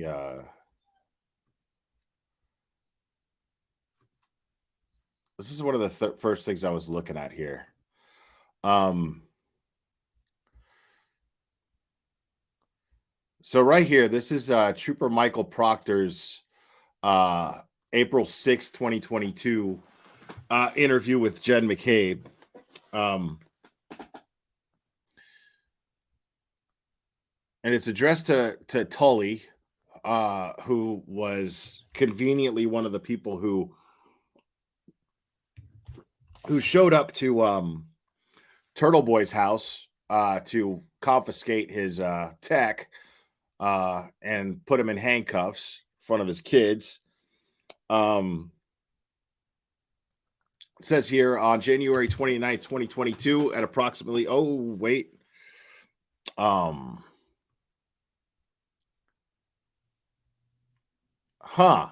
that's interesting. The dispatcher has not been charged. Just talk to her. That's interesting. So, I mean, if it's a conspiracy charge, right? If it's another conspiracy charge, then why wasn't she charged as well? That's fascinating. Thank you, Glamasuz. Appreciate it.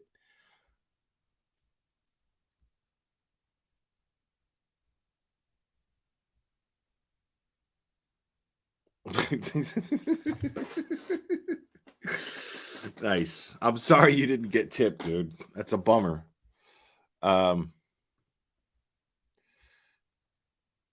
So, she has been. Okay. She has been charged. Okay.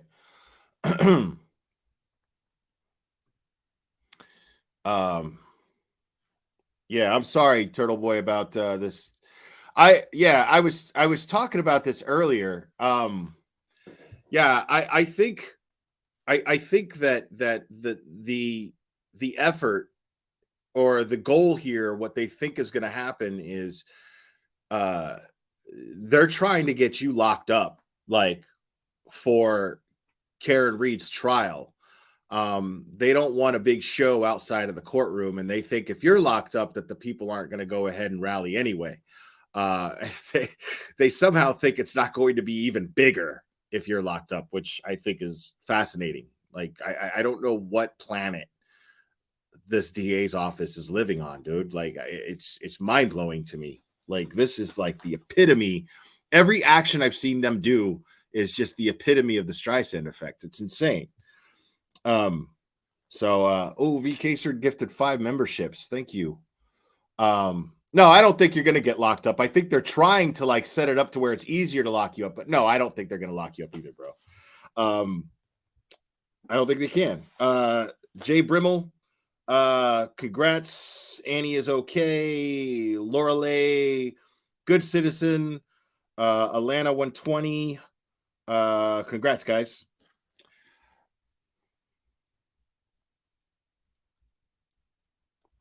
I mean, yeah, it's crazy to me. Like this is all just leading towards the inevitable.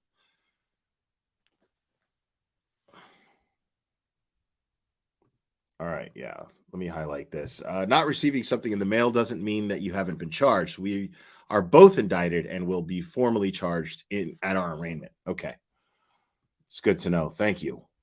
And welcome, RM Hersey. All right. Now I won't be able to see the chat while I read this, but I want to be able to continue discussing this case because it's fascinating to me how this investigation has, and I'm being nice by using those words. The way this investigation is being conducted, it's fucking crazy to me, dude. So says here on January 29, 2022 at approximately 6:04 a.m., the Canton Police Department received a 911 call for a male party John O'Keefe discovered unresponsive outside of 34 Fairview Road. Canton Police, Fire, and EMS responded to the scene. Canton Fire and EMS were dispatched to 34 Fairview Road for an unresponsive male discovered outside in the snow, and CPR was in progress. Canton EMS transported the victim to Good Samaritan Hospital, where he was determined to be deceased. Prior to being discovered, the victim was at Waterfall Bar and then traveled to 34 Fairview Road for gathering with friends. Present at the Waterfall Bar and the residence on Fairview Road was Jennifer McCabe. Sergeant Bukaki and I met with Jennifer at 12 Country Lane at January 29th, 2022 at 11:30 a.m. and agreed to speak with investigators. Jennifer and her husband Matthew arrived at the Waterfall Bar in Canton Center at approximately 9 p.m. on Friday, January 28th. At the Waterfall, they met a group of friends for some drinks, food, and watched a live band. At approximately 11 p.m., John O'Keefe and Karen Reed entered the Waterfall Bar from C.F. McCarthy's bar. Jennifer and John have been friends for a long time and met Karen when the two started dating 2 years ago. John walked into the Waterfall wearing a baseball hat, jeans, and sneakers. Jennifer observed Karen walk into the bar holding a drinking glass with a vodka mixed drink inside. She left C.F. McCarthy's with Jennifer, stated there was no arguments amongst Karen and John or anyone else inside the Waterfall. Jennifer stated John and Karen did not appear to be overly intoxicated when they arrived. As the band was cleaning up, Brian Albert invited everyone back to his house at 34 Fairview Road, Canton. As everyone began to leave the Waterfall, Jennifer observed John and Karen leave together. John texted Jennifer at approximately 12:14 asking where to. Jennifer responded to John's text with the address 34 Fairview. Jennifer spoke with John at 12:14 a.m., which has been deleted, and provided him with the address. At 12:18 a.m., John called Jennifer to inquire where exactly the house was on Fairview Road, which has also been deleted from Jennifer's call log. While at 34 Fairview Road, Jennifer observed a large black SUV on the street outside of the house and went to the front door. The black SUV did not pull into the driveway, but parked on the street by the entrance of the driveway. Jennifer observed the black SUV parked out front and texted John, "Hello, pull up behind me." At 12:31 a.m., Jennifer texted John again at 12:40 a.m. Hello, where are you? And then again at 12:45 a.m. Hello. When Jennifer sent the last text to John, she observed the black SUV drive away and assumed Karen and John went home. Jennifer stated John did not reply to any of her text messages. See, I find this weird. See, there's the little things that bug me. Okay, so she's saying that she witnessed the SUV pull up to the property and then pull up to the side, right? And then sees the SUV leave. But at no point does she state that she witnessed her hit John with the car. I mean, it had to happen in between that time, right? I find that weird. And it might not mean anything, right? It might not mean anything, but I find it weird that she has all of these explicit details, but never states that she witnessed him get hit. Never states that there is a argument that takes place. There's no loud noises. She's standing at the front door waiting for John to come into the house, right? They're texting, they're talking. You know, are you here? This has happened. I mean, we've all been through this, right? Where you're going to a place where you don't know where you're going. Somebody's there waiting for you. You're getting directions from that person. And then they're like, yeah, I'm here and I'm waiting for you. Come on in. You know, when you get here, come on in. But she's stating that she was at the front door and waited. Yeah, Tom CPU, I agree with you. Why did she call Proctor that morning? I find that interesting too. So Jennifer stated John did not reply to any of her text messages. Jennifer stated she first observed the vehicle parked on the street by the driveway facing the direction towards Chapman Street. Jennifer then observed the vehicle travel along the road towards the left side of the property in the area where John was discovered in the morning. Jennifer and her husband left the residence at approximately 1:30 a.m. and went home. Wait a minute.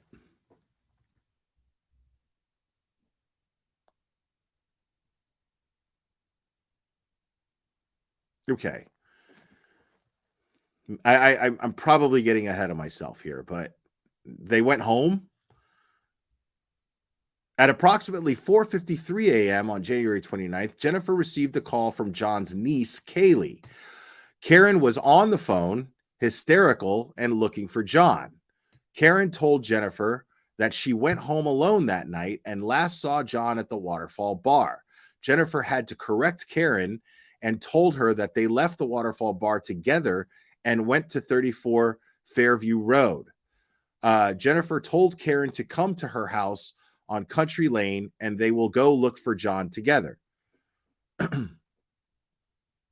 Okay, so according to this, Karen went to Jennifer's house to pick her up to go look for John.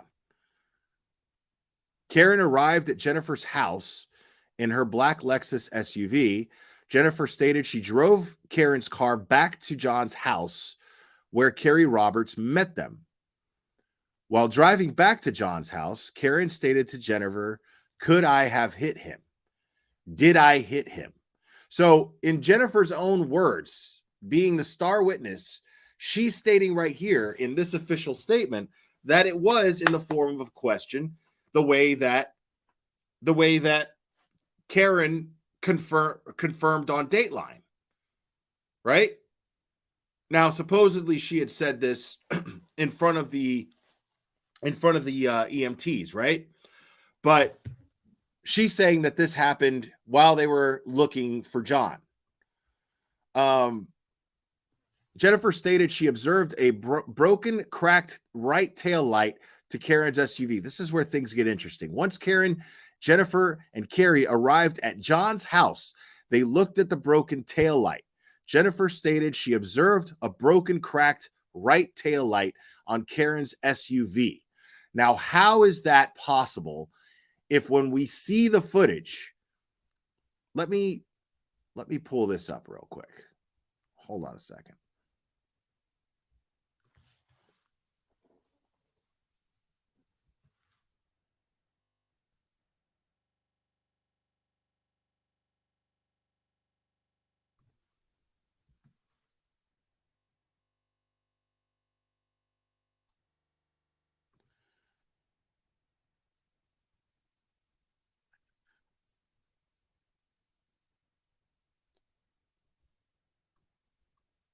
Okay. Give me 1 second here, folks.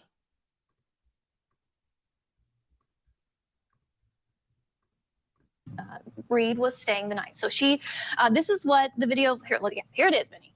So she's pulling out in the black SUV. And that's the victim's SUV parked. And the defense says that she makes contact, hits the victim's SUV right there, damaging that back right passenger side tail light. And they also claim you can see, the victim's SUV move, indicating that there was a collision. And then as she pulls away, they say that you. Okay. I'm looking right here. This tail light looks identical to the one on the left, right? Now you take this and you take Ryan Nagel's official statement, and the last time I went over this, people were like, they couldn't decide whether it was 35 or 36 or 37 pieces. But let's just say, for the sake of argument, at the minimum, 35 pieces of taillight breaking. This does not look to me like there is 35 pieces of missing taillight. And why it specifically says here, okay? Jennifer stated she observed a broken/cracked right taillight to Karen's SUV. Now, cracked and broken are very different things. Something between, now, because the specifics matter here, folks. Some might think that the naysayers, the ones who are totally convinced of Karen Reed's guilt, are going to say, well, the details matter, right? The details matter. I agree. The details absolutely do matter. So if I'm seeing a tail light that is broken in 35 to 37 pieces, okay, 35 to 37 pieces, and it happened prior to this, because this footage is taken at what, 5 something in the morning, right? At 4:30 in the morning is when Jennifer McCabe claims that she saw a cracked taillight. She said cracked/broken, but broken is very different than cracked. So why the specific detail of cracked? Why the specific detail of cracked? Now, if it's cracked, I can understand.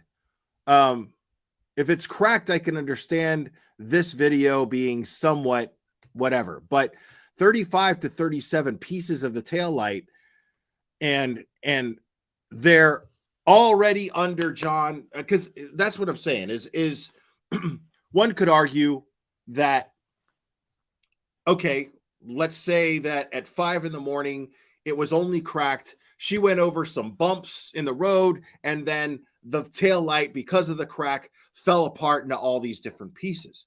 But how would they end up under John O'Keefe's body? How would they end up at the crime scene?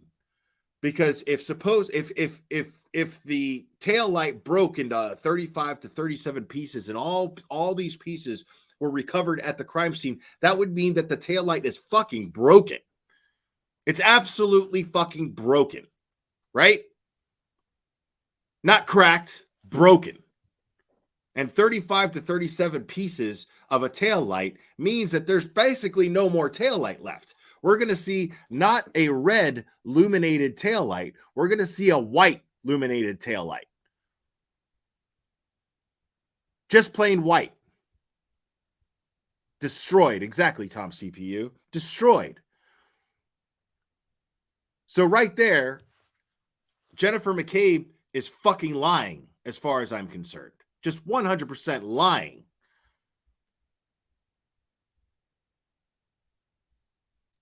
Right. That's what I'm saying. At this point, if this footage is taken at 5 in the morning, then Jennifer McCabe would have already saw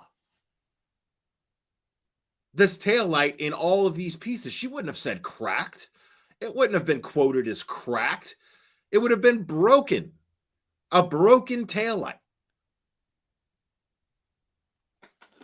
35 to 37 pieces found at the crime scene means it happened at the time of John O'Keefe's death, which was what? 12:30 a.m., right? 12:30-ish.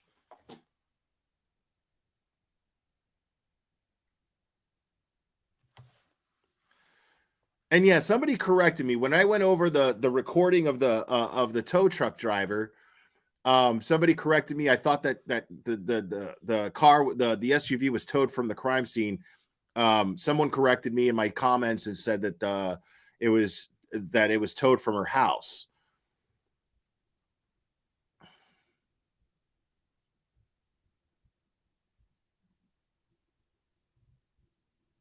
I mean, right. Like,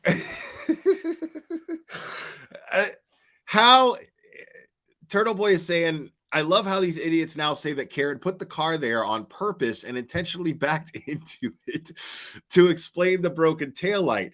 Full retard. I completely agree. Full retard, because I'm looking at the image right here. I'm looking at data, footage. This is undeniable. That taillight is 150% intact. There's not even an indication of a broken taillight here. The only thing that might indicate a broken taillight is the fact that she backed into John's car. I mean, it makes no sense. It makes no sense that this, like, I could listen to Kevin all day, bro. I could listen to Plevin all fucking day because it's just funny to me. But I mean, look at this, people. Does that look like a broken taillight and that's been broken into 35 to 37 pieces? That's been that all of the pieces are scattered at the crime scene as well as under John O'Keefe's body. I mean, that's not a broken taillight. It might be a cracked taillight, but it's not fucking broken. And I don't even think it's cracked. But realistically, it's hard to tell whether or not it's cracked. You know, I mean, you'd have to get a close-up view to see if it's cracked.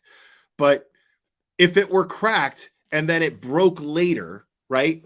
Like I said, if it went over a speed bump, you know, or just a bumpy, it just over the span of a say a 1 to 2 mile trip where the taillight would have just fell apart from the crack. How did those pieces of the taillight end up at the crime scene and end up under John O'Keefe's body? That makes no sense. LTL zoomed in on it.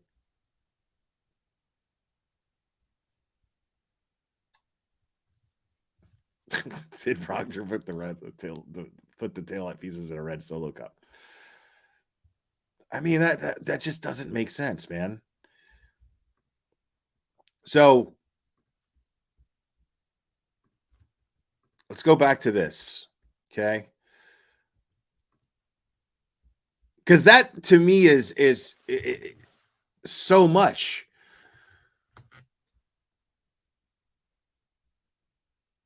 Jennifer stated she observed a broken/cracked right taillight to Karen's SUV, which was at what time? What does it say here? At 4:53 a.m., right? That would be before that footage that we were just looking at.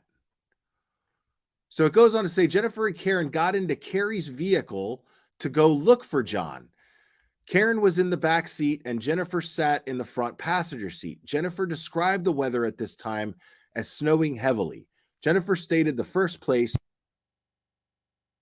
they went to go look for John was 34 Fairview Road. They traveled down Chapman Street, which makes sense. If we're looking for somebody and the last place we know him to be at was 34 Fairview, well, we're going to go back and then we're going to backtrack and see if he's walking down the street or if he's lying somewhere or whatever. We're going to backtrack any possible places he could have gone from 34 Fairview because that was the last place he supposedly was, right? But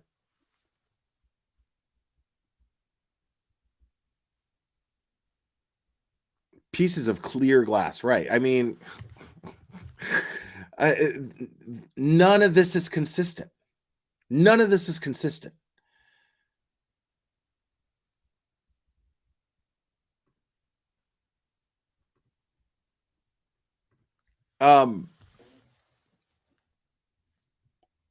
They traveled down Chapman Street and took a right turn onto Fairview Road. Just prior to the front yard at 34 Fairview Road is a group of trees on the left side of the road. Immediately passing the group of trees, Karen stated, "I see him." Jennifer stated, with the heavy snow, her and Carrie could not see John and did not know what Karen was talking about. So you couldn't see a 6-foot dude with a size 13 shoe. I think it was. Because I'm a size 12, I'm 6'1", right? And you couldn't see, he's laying on his back. You couldn't see this, and it hadn't started snowing heavily yet. So it's not like he was buried under the snow.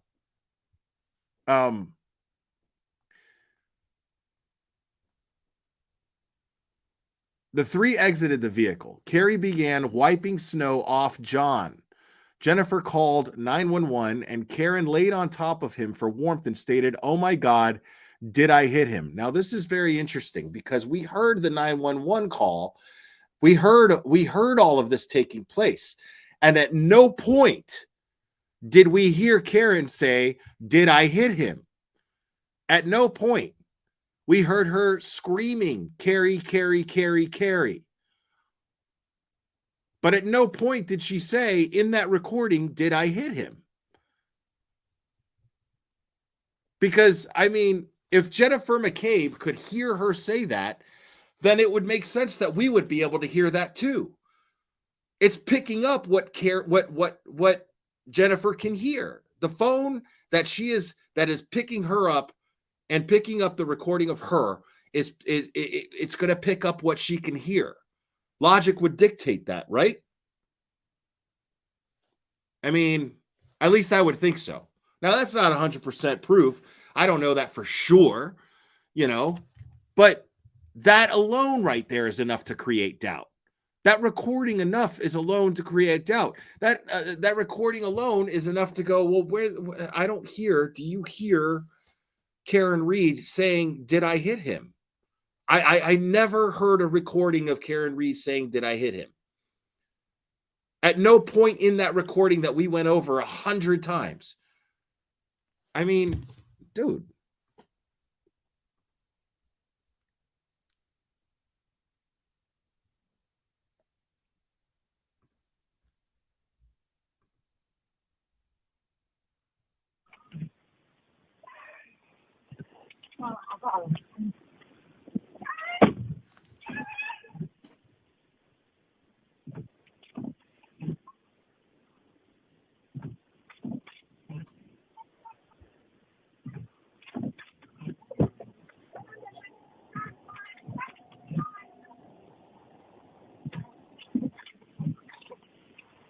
Yes, I need someone to come to 34 Fairview Road, get map. There's a man passed out in the snow. Man passed out in the snow. Yeah, I don't know why he did that. I think he's dead. Okay. I know. Where are the blankets? I don't see blankets, Terry. Yes, I need some. It's freezing. I heard that.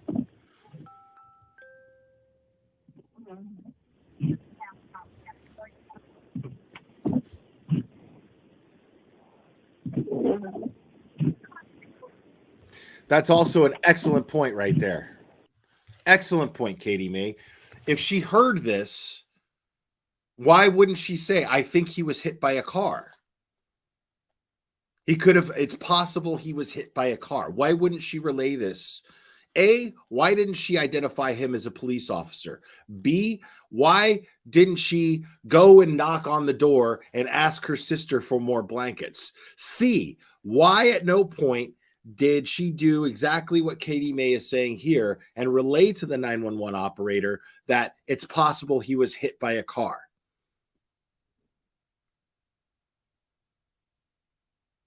That doesn't happen, ever.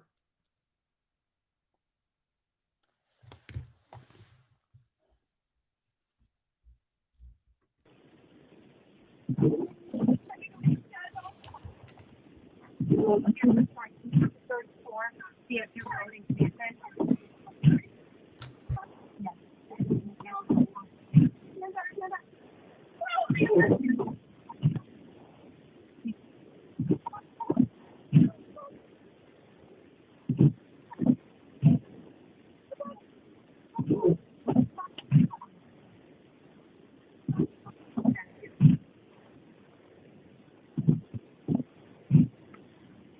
John is board 6 years old.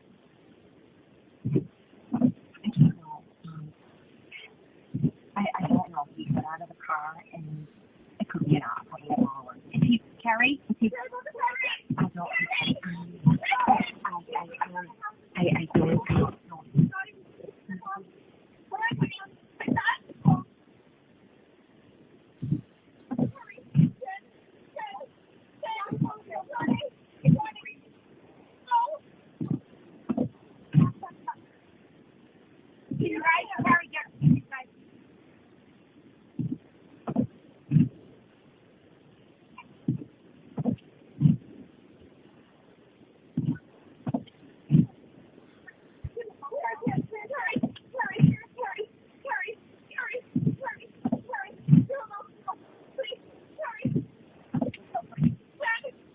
I know, I'm on the phone with the ambulance. I know, honey, I know. Sorry, you gotta get off.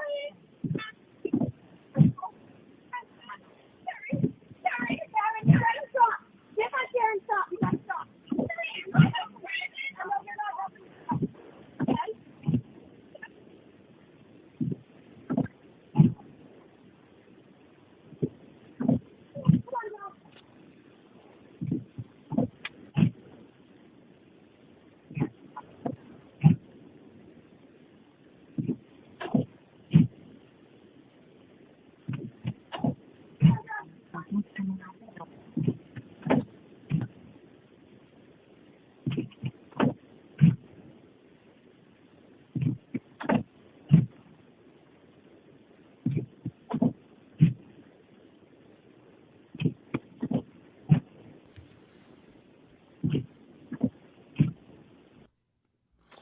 Yeah, I'm just not. I mean, it's possible she said it, but I didn't hear it. I didn't hear anything of that nature at all. How could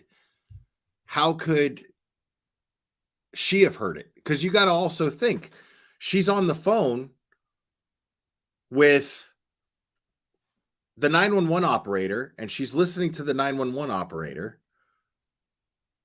because the 911 operator has to be walking her through like and asking her questions, right? So the 911, she's not only that, she's how could she have heard Karen Reed say these things? How could she have heard Karen Reed say, "Did I hit him?" when we're not hearing any indication of this whatsoever in this recording? And B, we're also, I mean, how could she have heard him how could she have heard Karen Reed say this if she's got the 911 operator in her ear and then she's focused on a conversation with that 911 operator and then with another person after she hangs up with the 911 operator? It doesn't make sense. Now, I would love for somebody who's good with sound. I'm I have somebody in mind who I'd like to bring in on this because I know that they find this stuff very interesting, but don't really cover true crime cases. And I know that this person will be extremely unbiased. So I'm going to contact this person and see what they can do about cleaning up the sound because I know they're really good with sound. So no, it's not Kevin. It's not Kevin. But I'm going to see, but we'll see. I don't know. I can't make any promises on that. So again here, and then Proctor, he really focuses on this in this statement here. Immediately passing the group of trees, Karen stated, I see him, blah, blah, blah. We already read that. The three exited the vehicle. Carrie began wiping snow off John. Jennifer called 911, and Karen laid on top of him for warmth and stated, oh my God, did I hit him? John was discovered on the left. I heard her screaming. So if she stated, did I hit him? What? It doesn't make sense because she's screaming at this point, right? According to this statement, she's at the time where she supposedly said this, the recording that dictates that she was screaming. So why didn't we hear her say that? We heard her saying, Carrie, Carrie, Carrie, and John, John, John. Oh my God, did I hit him? John was discovered on the left side of the property, the area where Karen's SUV was last seen earlier that night, with approximately 6 inches of snow covering him.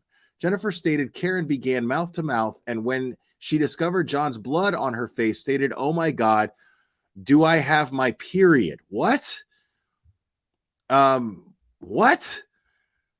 Using a cell phone application called Life 360, Jennifer was able to provide the following times. 5:39 a.m., Karen arrived at the McCabe's residence. 5:46 a.m., Jennifer, Karen, and Carrie arrive at John O'Keefe's house. 5:53 a.m., the three leave John O'Keefe's house. And this is the timeline I was looking for here because this totally proves my point. John O'Keefe's house at 6:04 a.m., they discover John outside of 34 Fairview Road. So at the time that we see her tap into John's vehicle, okay, at the time where we see her tap into John's vehicle, this is before 5:39. 5:39 a.m., Karen arrived at the McCabe residence. So it makes sense that she left that house. And so what did she do? In between the time, let's get this straight. So the only way that Karen's taillight could have been broken, the only way that Karen's taillight could have been broken when Jen McCabe met up with her, when she showed up to Jen McCabe's house, is between the time that she left John O'Keefe's house to pick up Jen, and the time that she picked up Jen McCabe, she had to have gone back to 34 Fairview Road, hit John with the car. So that means that she premeditated the murder. She said, you know what? I'm going frantic and I'm looking for John. I can't find John. I don't know where he is. And then just to bear with me because I know this doesn't make sense and that's why I'm saying it. So she left her house. She taps John's car. She pulls away and there is clearly no visible damage to the taillight, right? This is before she picks up Jen McCabe, right? So the only way that Jen McCabe could have seen the taillight broken would have been if she left John's house, went back to 34 Fairview Road, killed John, and then went to pick up Jen McCabe to go look for him. Which clearly doesn't make any sense. There's no way. There's absolutely no way. Because that taillight is absolutely intact. By the looks of it, it's absolutely intact. And lest we forget, Ryan Nagel's statement, that is key. It's absolutely key. Ryan Nagel's statement is that when he sees her SUV parked on the side of the property, when he sees Jen McCabe or Karen Reed's SUV parked on the side of the property, there's no visible damage. All the rear lights are illuminated. Her foot is on the brake, which illuminates the taillight even more because her foot is on the brake, right? Pulls up right next to her. The interior light is on. He can clearly see not only that Karen Reed is alone in the vehicle, but has the memory of this detail that her hand is in the 10 and 2 o'clock position on the steering wheel. This is a very vivid memory. So to me, that shows me that his memory is absolutely credible when it comes to what was going on with Karen with Karen Reed's how am I wrong? How is it cracked? Dude, what are you talking about? How is it cracked?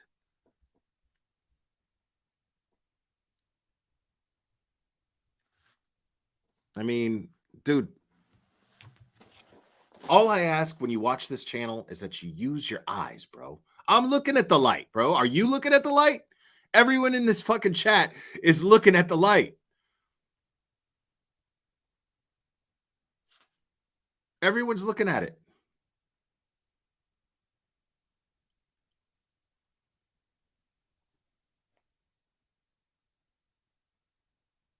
I am. It's, dude, I'm looking at the light. What are you talking about?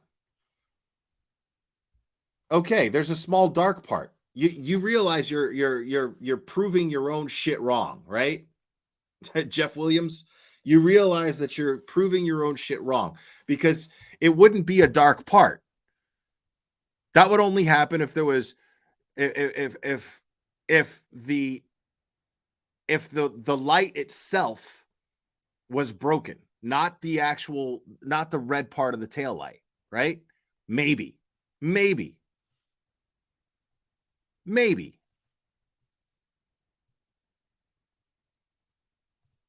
But yeah, you would see a white bulb. And does that look like there's 37 pieces?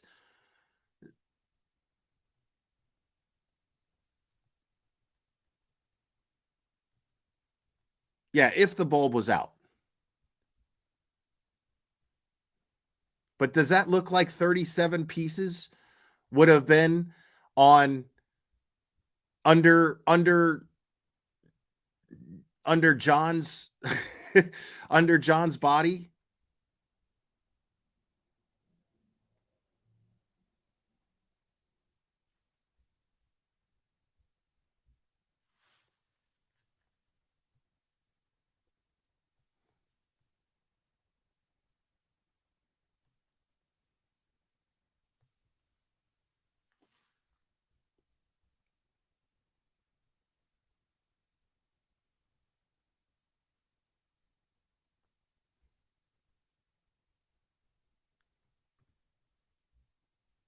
No, we can't zoom in. There's no way for me to zoom in.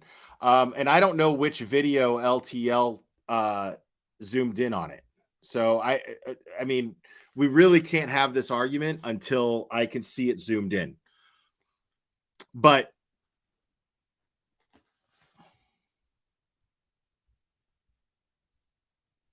all right, let me do that real quick. Give me just 1 second, folks.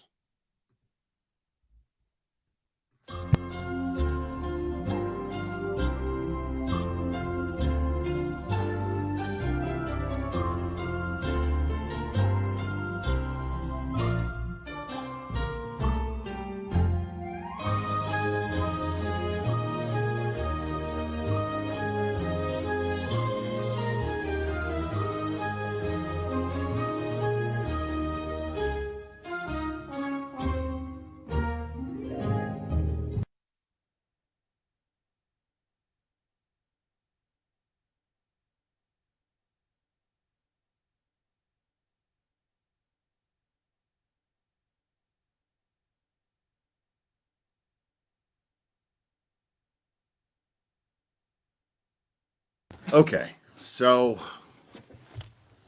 let's do that real quick. Let's check.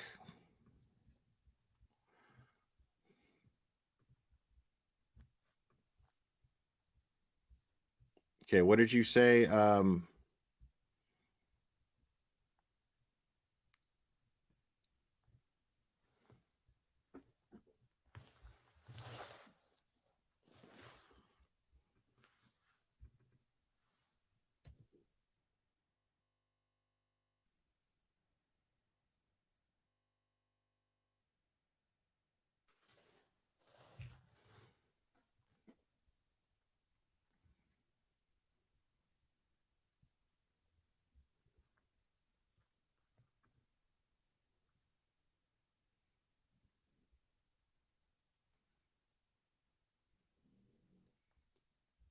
Okay. So this is fascinating. Hold on.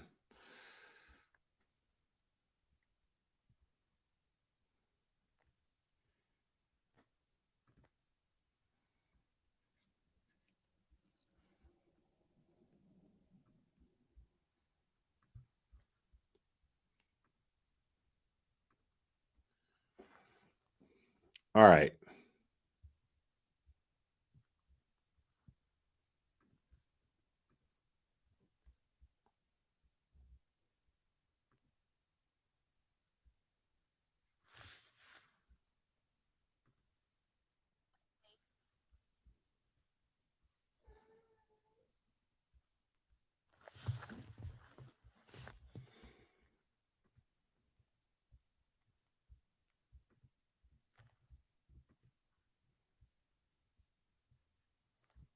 All right. Huh.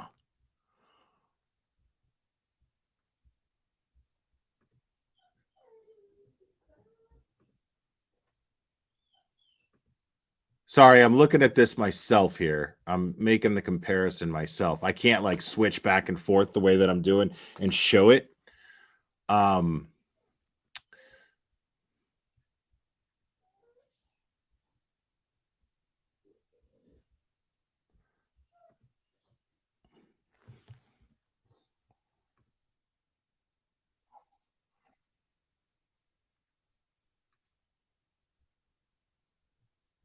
okay.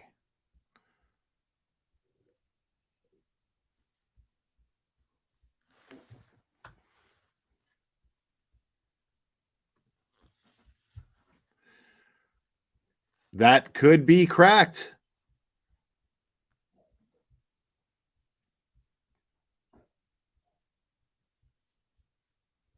That could be cracked. Okay. Um Based on what I'm looking at here, that could be cracked.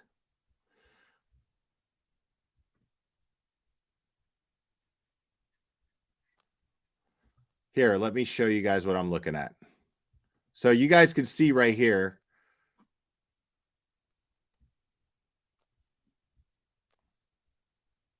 All right. Now,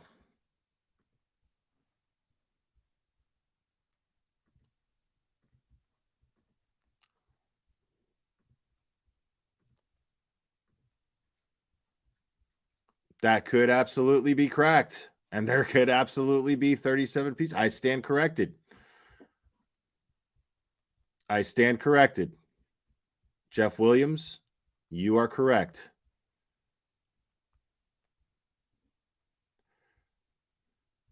Yes, I'll play that again.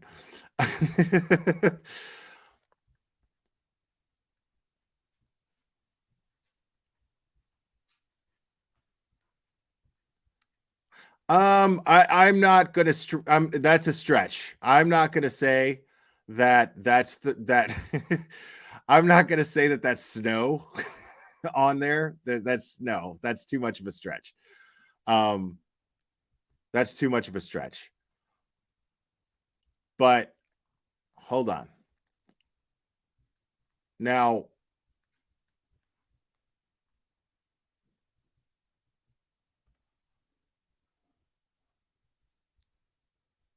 no, yes, the snow wouldn't stick to that. No way. You're right about that. I mean, but when you compare it to, look, not 37 pieces. Now, who said what? Who said to look at, what was it? Trying to find part 87 of the Canton cover up. Okay, give me 1 second, folks.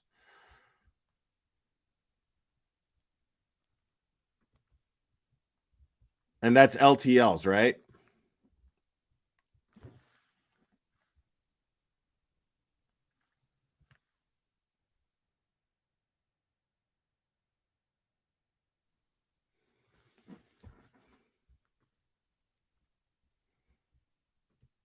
Is it a video or is it a live?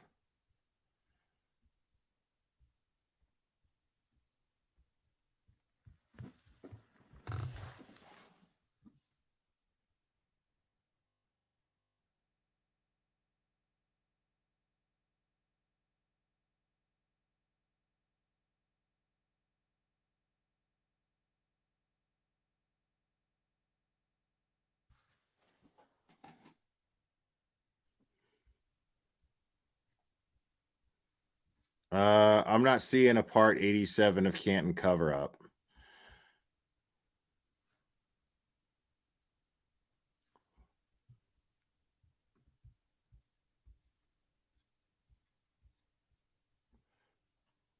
Yeah, I see that you're saying I'm looking for, and thank you, Street Squirrel, but I'm looking for, oh, okay, Turtle Boy Daily News. Gotcha. Okay. And I don't like to go by, hold on.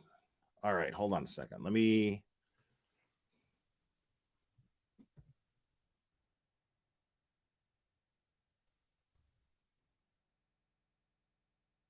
see.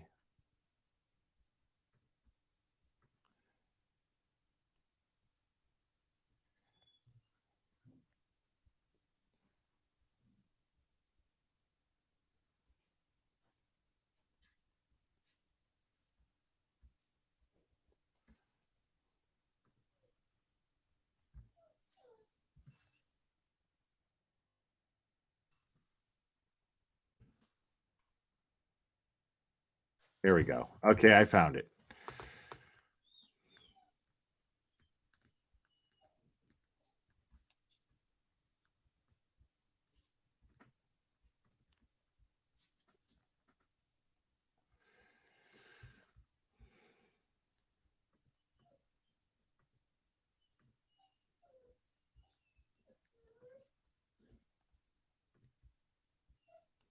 Okay.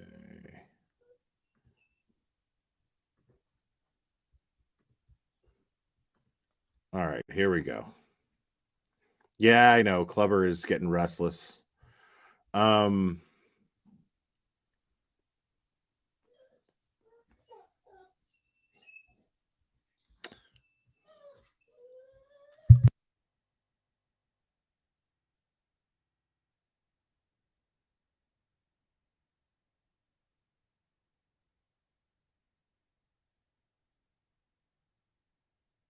Okay, so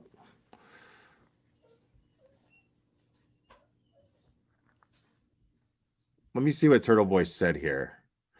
So there's the piece of the tail light. Says we have ring video of John O'Keefe's home showing Karen Reed backing the right tail light of her Lexus before going out to look for him at 5 a.m. Look very closely at her tail light as she leaves. And right, okay.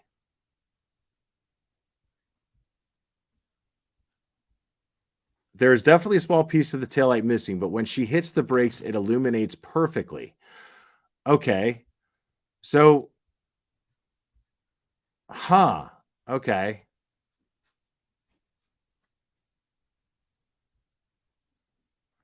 And it says here, the bulb still worked fine, which is why it fully illuminated when she hit the brakes. There was no taillight missing. It was just slightly cracked. Yet the piece that they found at 34 Fairview Road, significantly larger than the area that was white and would not fit into that part like a puzzle.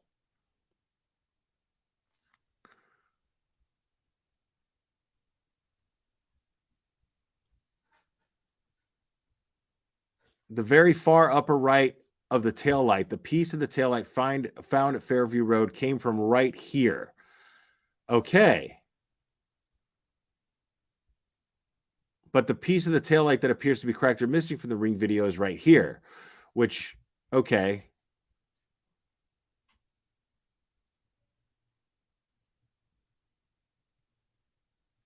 Yeah, so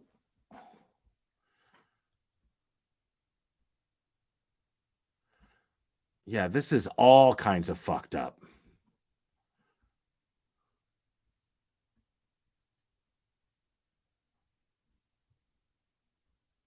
This is all kinds of fucked up.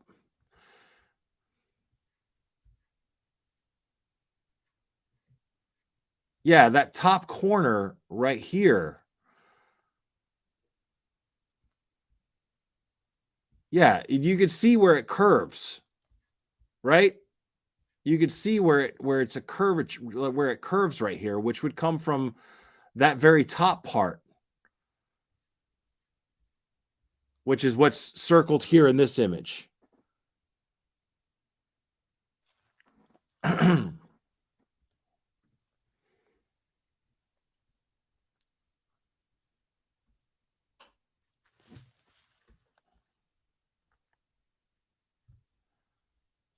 Yeah, we have to go deep into the wormhole. We have to. And again, people, if I'm proven wrong, I'm okay with that. And I'm glad, like I said, I'm glad that you guys are here to discuss this with me. But the thing is, though,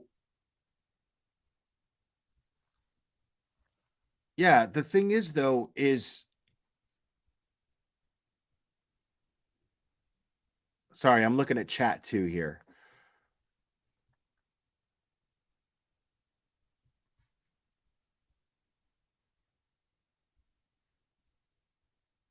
But the thing is, though, we have to also look at the fact that that her taillight,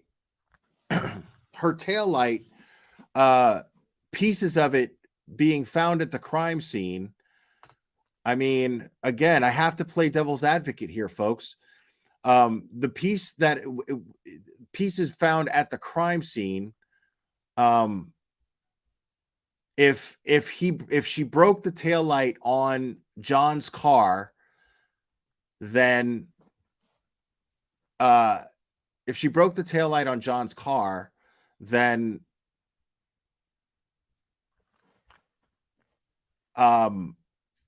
wouldn't there be pieces visible right there?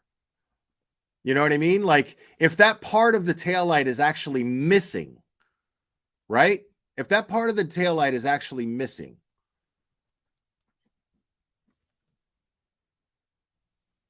then where are the pieces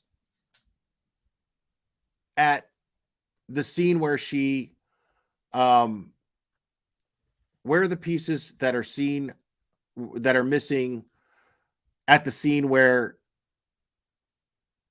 well, I mean, if she just cracked it, sure. But if she broke it and broke it into 37 pieces, again, how did the 37 pieces end up at the crime scene? You see what I'm saying?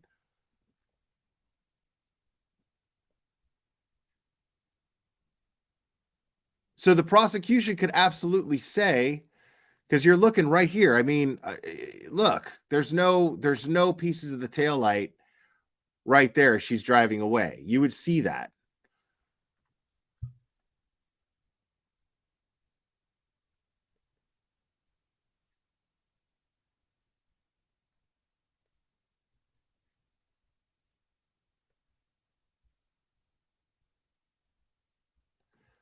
That's what I'm saying. How did it end up at 34 Fairview? Because this, if the prosecution is trying to plant, let's just say, for the sake of argument, right? And Proctor planted all of these pieces. Where did he get the pieces from? You see what I'm saying? Where did he get the pieces from? And mind you, keep in mind, this is only one aspect of this entire thing. Again, so Coffendorfer is claiming that John O'Keefe's bones are so fucking dense that the taillight, that first of all, she picked up speed at 29 miles per hour, backed into him, and his I guess his head or pelvic bone are so dense that it broke the taillight, right? But where are the injuries below his torso? There are absolutely no injuries below his torso, which doesn't make sense. It makes absolutely no sense.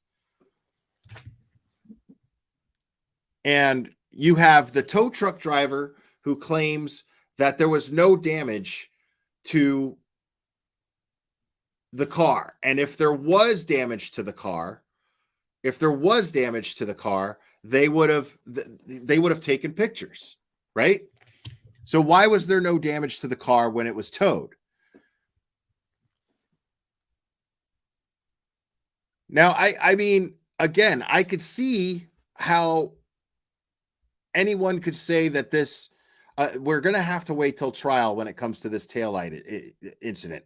But I'm going to be honest. What I thought of the taillight this entire time is completely out the window.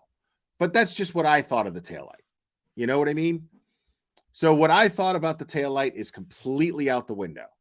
But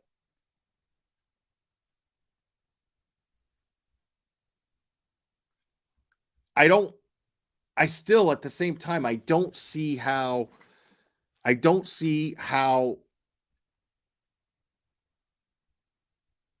Proctor himself alone, right?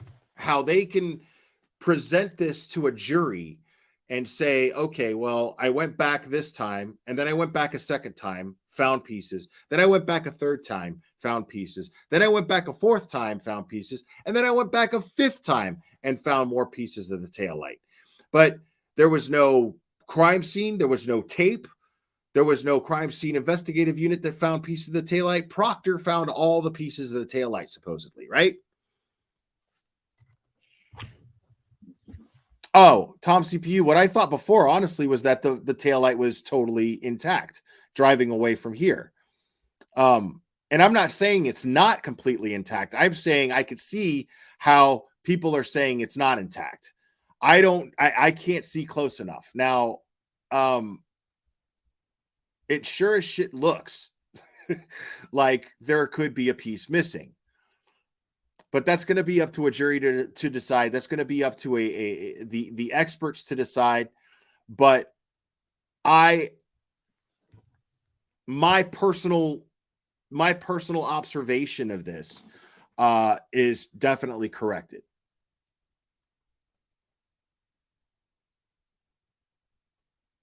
Okay, yeah, people are saying that the pieces of broken taillight could have fallen inside the housing unit.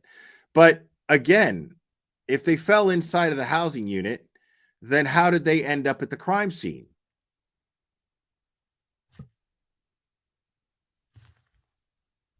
That makes no sense.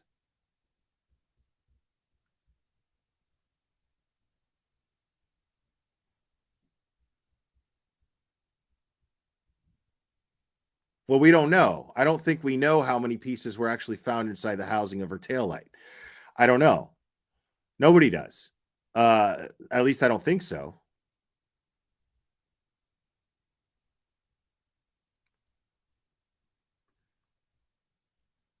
Right. I mean, there's way too much suspicion here because I'm not seeing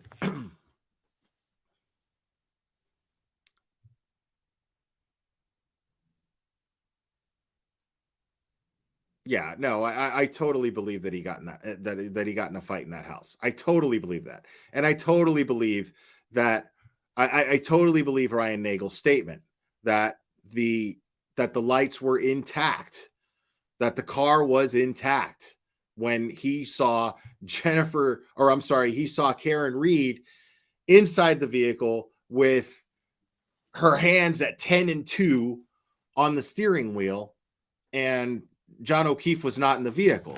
So how did her taillight break hitting John O'Keefe?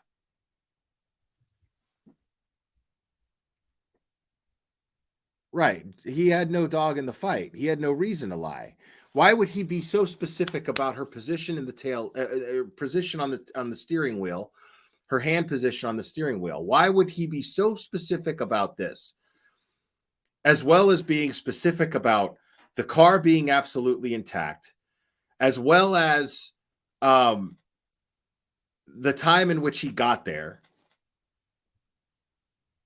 I mean, it makes no sense that he would lie about that. He has no reason to lie about that. So if the taillight broke, then yeah, what makes the most sense here is that the taillight broke, hitting John's car right here in this footage that we're looking at. She hit John's car, and that from the impact, the taillight, the pieces of the taillight ended up in the housing of the of where the taillight sits.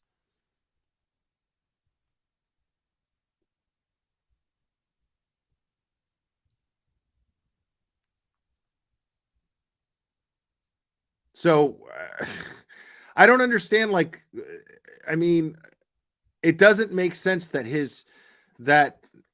these pieces of the taillight would show up at the crime scene all this time later, and that Proctor would be the one, the sole person to find those pieces of the taillight. A person who lied about his relationship with the McCabes. And I mean, it doesn't make sense. None of it makes sense. Because the bottom line here is, again, the bottom line here is that this can, whether Karen Reed is innocent or guilty, the question is that Proctor, being the lead investigator of this case, there was a conflict of interests, a clear conflict of interests, and this investigation has been shoddy from the very start. I mean, we're looking at the fact that Ryan Nagel made this statement. It's very specific. He claims that the car had no damage. The tow truck driver claims that the car had no damage when he towed it. So again, based on the tow truck driver's, the recording of the tow truck driver, I mean, he's saying that this footage right here would be intact, because this is obviously before Karen Reed's car was towed. So either this taillight is intact in this footage, or the tow truck driver is mistaken or lying. Okay? But what does the tow truck driver have to gain by lying? So right now, if I'm a juror, and anybody who's watched me cover cases in the past, I think of things on terms of if I'm a juror. And if I'm a juror, I have doubts. Right there alone, I have doubts. And that's just the taillight. That's just the taillight. If the defense calls up the tow truck driver and he says that, and that recording is played, and he says, "Is that you on that recording?" And that tow truck driver says, "Yes, that's me." Right? That tow truck driver says, "Yes, that's absolutely me on that recording." And that tow truck driver on the stand tells a jury, "When I looked at her car, when I towed her car, there was no damage to that car. And if there was damage, we would have taken pictures to avoid any liability." So, I mean, right there, I'm looking at that footage and I'm thinking, doubt. If I'm a juror, I'm going, I don't know what to think about that. Because there's no clear-cut evidence here. The prosecution cannot sit here and say that there is clear-cut evidence that that car, that truck, and especially the fact that her hitting the car at 5 a.m. prior to going to picking up Jennifer McCabe to go look for John O'Keefe, if I see that footage and I see her hit that car with the right side of her rear end of the car, that right there is going to create doubt for me, whether she did it on purpose to cover her ass or not. But that would also mean, how would she know that her taillight broke from hitting John O'Keefe? That means that she got out of the car and she saw John O'Keefe. Why wasn't this in Jennifer McCabe's statement to Trooper Proctor? So, I mean, honestly, the whole argument of the taillight is fucking moot. It's absolutely moot. If we're thinking about it in terms of being a juror where this evidence is being presented, there's way too much for me to doubt. As a juror, there's way too much for me to doubt that that Karen Reed broke her taillight by hitting John O'Keefe. There's way too much. So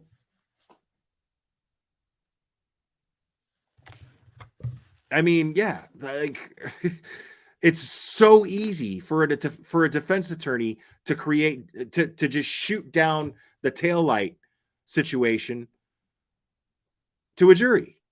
It's easy for a defense to do that. Like a defense attorney could absolutely just be like, okay, well, can you, ladies and gentlemen of the jury, can you confirm right there that taillight is broken? Oh man, I don't know. If one juror sits there and goes, fuck, you know what? I really, I don't know. I can't really tell. The way that all of us just sat here and did that, that creates doubt.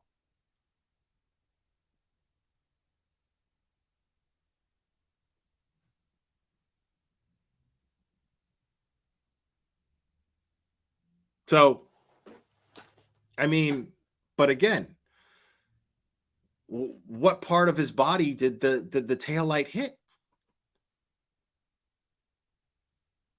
What part of his body was hit by the taillight to where it would break? What part of the only damage to that car being her taillight breaking, right? What part of the only damage to the car being that the taillight broke caused all of those injuries to John O'Keefe? What caused John O'Keefe to have those injuries to his arm that look very much right on the elbow where a trained German Shepherd would attack you? What would cause that from just that small part of her vehicle taking damage? What would cause that? What would cause all of those injuries on John O'Keefe? Like, it blows my mind that the prosecution's even taking this to trial. And the only reason, you have to also ask yourself, what would be the motive of the prosecution when all of this stuff is going to raise questions and create doubt? Because if one juror sits there and goes, fuck, I don't know. A juror has to sit there. Every single juror in this case, in this trial, is going to have to sit there and go, that's fucking proof. Clear. That's clear proof from the prosecution. And there is so much to where there's no way one juror is, much less 12, is going to sit there and go, yep, proof. There's no way. There's too much doubt, too many aspects. The taillight, there's too much doubt. The taillight alone, there's too much doubt. The statements that contradict each other, too much doubt. The recording of Karen Reed panicking and Jennifer McCabe, too much doubt. The phone calls that are deleted from her call log, too much doubt. The search for Haas Long to die in the cold, too much doubt. Because again, the case, they're trying to say that, okay, well, the how long to die in the cold, well, the Google search didn't happen at 2:27 a.m. It happened later, right? And they're trying to base this on how long a search window was open, the Google window was open, and when it closed. Okay, so why wasn't this brought up in every single other time? Every single other case, every other trial that we've ever watched,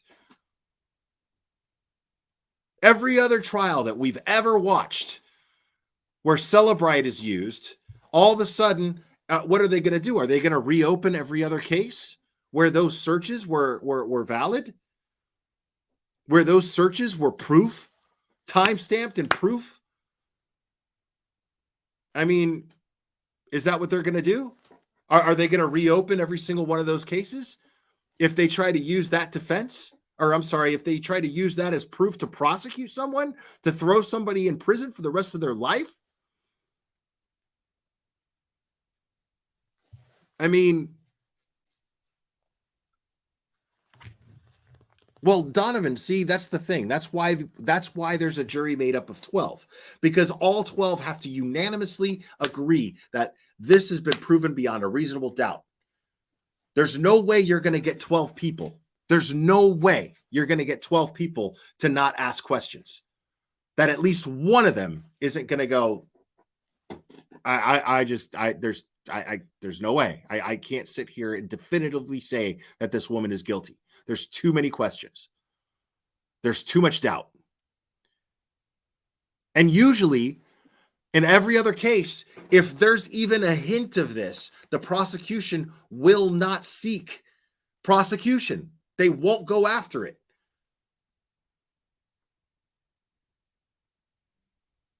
They have to be able to prove beyond a reasonable doubt their case. There's no way that you're going to get 12 people to unanimously say that everything here is beyond a reasonable doubt, that the prosecution's case is beyond a reasonable doubt, because there's way too much raising questions, way too many aspects of this case that are raising questions. Just the investigation alone and how it was conducted is enough to create doubt. Is it standard procedure? If I'm a defense attorney, I'm going to go, is it standard procedure for you to collect blood samples in a red Solo cup from your neighbor, from the surrounding neighbors? Is it standard procedure to not have a crime scene investigative unit to come investigate the death of a police officer without putting police line tape up? Is it standard procedure to not knock on the door and say, do you mind if I take a look inside? There's a dead police officer in your front yard. Do you mind if I go and take a look inside and make sure everybody else is okay?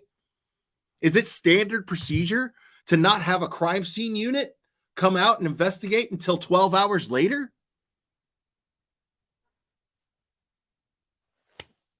Is it standard procedure to use a leaf blower to blow around evidence before it's collected responsibly? Is it standard procedure to just piss away chain of custody standards in collecting evidence? I mean, it makes no sense. It makes no fucking sense. There's no way you're going to get 12 people. Think about that. Like not even 12 people that you randomly just go, hey, sit there and tell us what you think. These people have to go through selection. Both the defense and the prosecution have to approve each juror. They put them on the stand and then they grill them with questions. And then they say, okay, keep this one or dismiss this one. That's what they do. There's no way you're going to get 12 people through that vigorous process that's clearly going to have enough common sense to be approved by both the prosecution and the defense. There's no way you're going to get 12 people who go through this process to not have doubt. So it's suspicious. It's suspicious in and of itself that the prosecution is even going through with this prosecution. They're going through with this trial. They're going through with this case. It's suspicious in and of itself. And I haven't even brought up the fact that they're under federal investigation. How is that not suspicious in and of itself? I mean,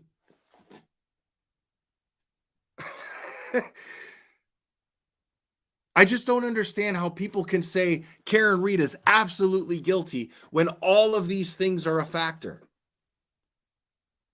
If you are part of the public, you are a potential juror. How can you not think like a juror? Because I can't help but think like a juror. And if I'm thinking like a juror, There's no fucking way I'm going to sit there and go, yeah, she did it. Knowing all of this that I just brought up. Yeah, she did it. If I'm a fucking moron, maybe. You know? Like, I mean, but no, if I apply any common sense, and then in the process, the same DA's office is trying to lock up 10 people for holding signs that don't have any profanity, nothing threatening, and they're trying to lock up 9 people for holding signs. And I'm not going to be suspicious of this prosecution if I'm on that jury. Thank you, Soli. I appreciate it. So yeah, I mean, I stand corrected as far as the tail light goes, in the sense that I'm not sure. When I started this stream, I was 100% sure that tail light was intact in that fucking in that image that I'm looking at right here. I was 100% convinced. I'm not now. But I'm not 100% convinced that it's broken either, if I'm being honest. Because I'm not seeing, I mean, I saw her hit the car, but again, I'm not seeing how John O'Keefe's injuries are consistent with a broken taillight on that car. I'm not seeing how the taillight ended up under John O'Keefe. Pieces of the taillight ended up under John O'Keefe when he wasn't even found in the road. He was found on the property. How did it end up under him? It makes no sense. It might be cracked. It might be broken, sure. But it doesn't explain how the pieces of the taillight were even collected.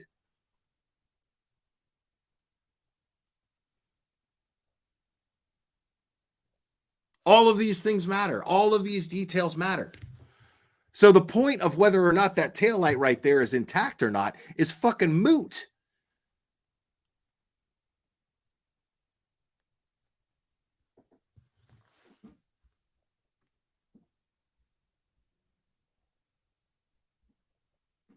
And when it boils down to it, I mean, if you're a patriot and you believe in due process, you can't convict someone, even in the court of public opinion. You cannot convict Karen Reed on, yeah, she looks kind of shady. I think she's lying on Dateline. I don't like the way her body language was.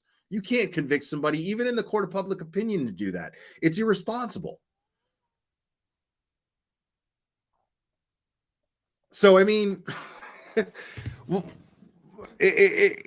even in the court of public opinion, it's irresponsible to convict Karen Reed, because there's too much to create doubt. That's just somebody's life that's on the line.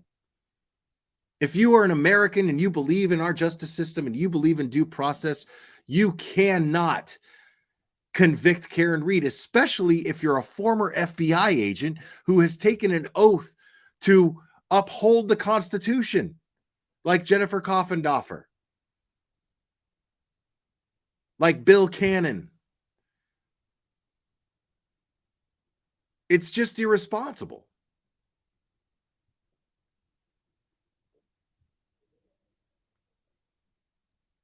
And why in the fuck is Michael Proctor and the DA? Why is the fuck Michael Proctor? Why is the DA publicly lying about Michael Proctor and or the Proctors and the McCabe's relationship and their friendship? Why did the DA, why did Pass the Gravy Michael Morrissey publicly state that there is absolutely no personal relationship between these two families when we've seen definitive proof time and time again that there is. We've seen the wedding photos. We've also seen the fact that Turtle Boy did some of his own investigating where he placed Jennifer McCabe at the home of Michael Proctor. Since when? Again, if I'm a defense attorney asking Michael Proctor sitting on the stand, I'm going to say, is it standard procedure to question a witness to come to your house, to invite a witness over to your home to question them and interview them if it's strictly professional? Is that standard procedure? If they say, yeah, sure it is. I'm also going to ask, well then, I mean, sorry, I got distracted by chat there.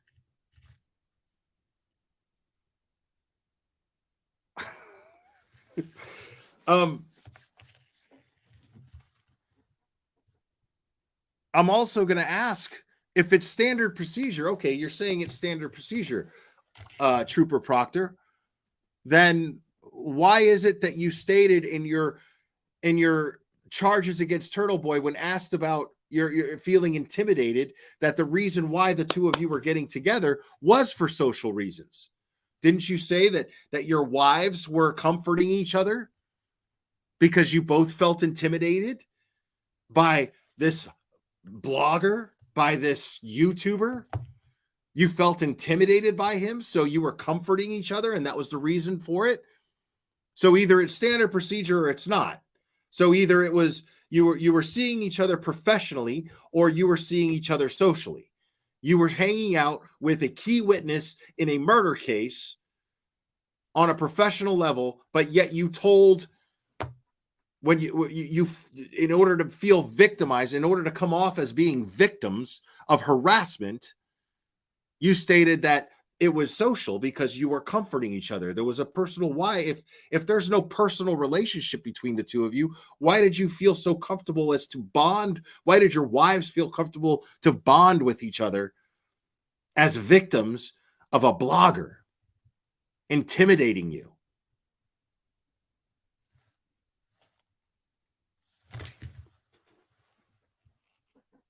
Okay. Because I'm telling you right now, if all of this shit is coming up and I'm sitting on a jury, I'm sitting there going, can we go home now? Because there's no way I'm sending this woman to prison for the rest of her life based on the shit that I'm hearing right here. Like, there's no way. There's no way I'm sending this woman to prison for the rest of her life when this defense is bringing up all these points. You know what I mean? I don't care if all the other 11 are going, fuck it, she's guilty. I'm going to go, no, she's not. No, she's not. How? How did you come to that conclusion? How are you not asking questions? And let me reiterate, other 11. If you're asking these questions, that means that you have doubt. That means that there's reasonable doubt. You cannot convict if there's reasonable doubt. They have to prove, the prosecution has to prove beyond a reasonable doubt that that woman is guilty and belongs in prison for the rest of her life. And why were her charges upgraded from manslaughter to murder? Explain to me that. Especially the more evidence that was presented, the more evidence that came to light, that came into fruition, raises more questions of her, of whether or not she's innocent. And you upgrade the charges to murder. The more doubt that's created publicly in this case, you upgrade the charges to murder. How is that not suspicious? And let me remind you that the prosecution is under federal investigation. So, yeah. Blind drunk. Get the fuck out of my face. I love that. And I love everybody that's defending the prosecution and all this and so convinced of Karen Reed's guilt that they keep saying she was drunk, she was drunk, she was drunk. So are all the witnesses who seem to remember everything so fucking vividly. All of the witnesses in that house whose statements got taken, they were all drunk too. Every one of them. Every one of them were drinking.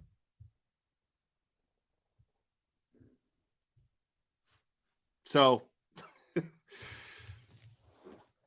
yeah, I mean, this case is a fucking sham. It's clearly a fucking sham. So we could sit here, we could argue about the taillight all day long. But again, that taillight is a drop in the bucket. That taillight is nothing in comparison to everything else. And the fact that the taillight, the fact that the pieces of the taillight were collected in the manner in which they were is again enough to create doubt. So anybody who comes at me and says they are 150% convinced that Karen Reed is guilty, to me is a fucking idiot. Because there's no fucking way with all of the evidence that you could be convinced that Karen Reed is guilty. I can understand you not being completely convinced that she's innocent, but if you're going to sit there and tell me to my face with a straight fucking face that you are 100% convinced that Karen Reed is guilty, you're stupid. It's that simple. Anyways, guys, I am going to wrap this up. Thank you guys for hanging out with me. I really appreciate it. I had a great time with you guys as always. I love you very much, and we will do this again very soon, my friends.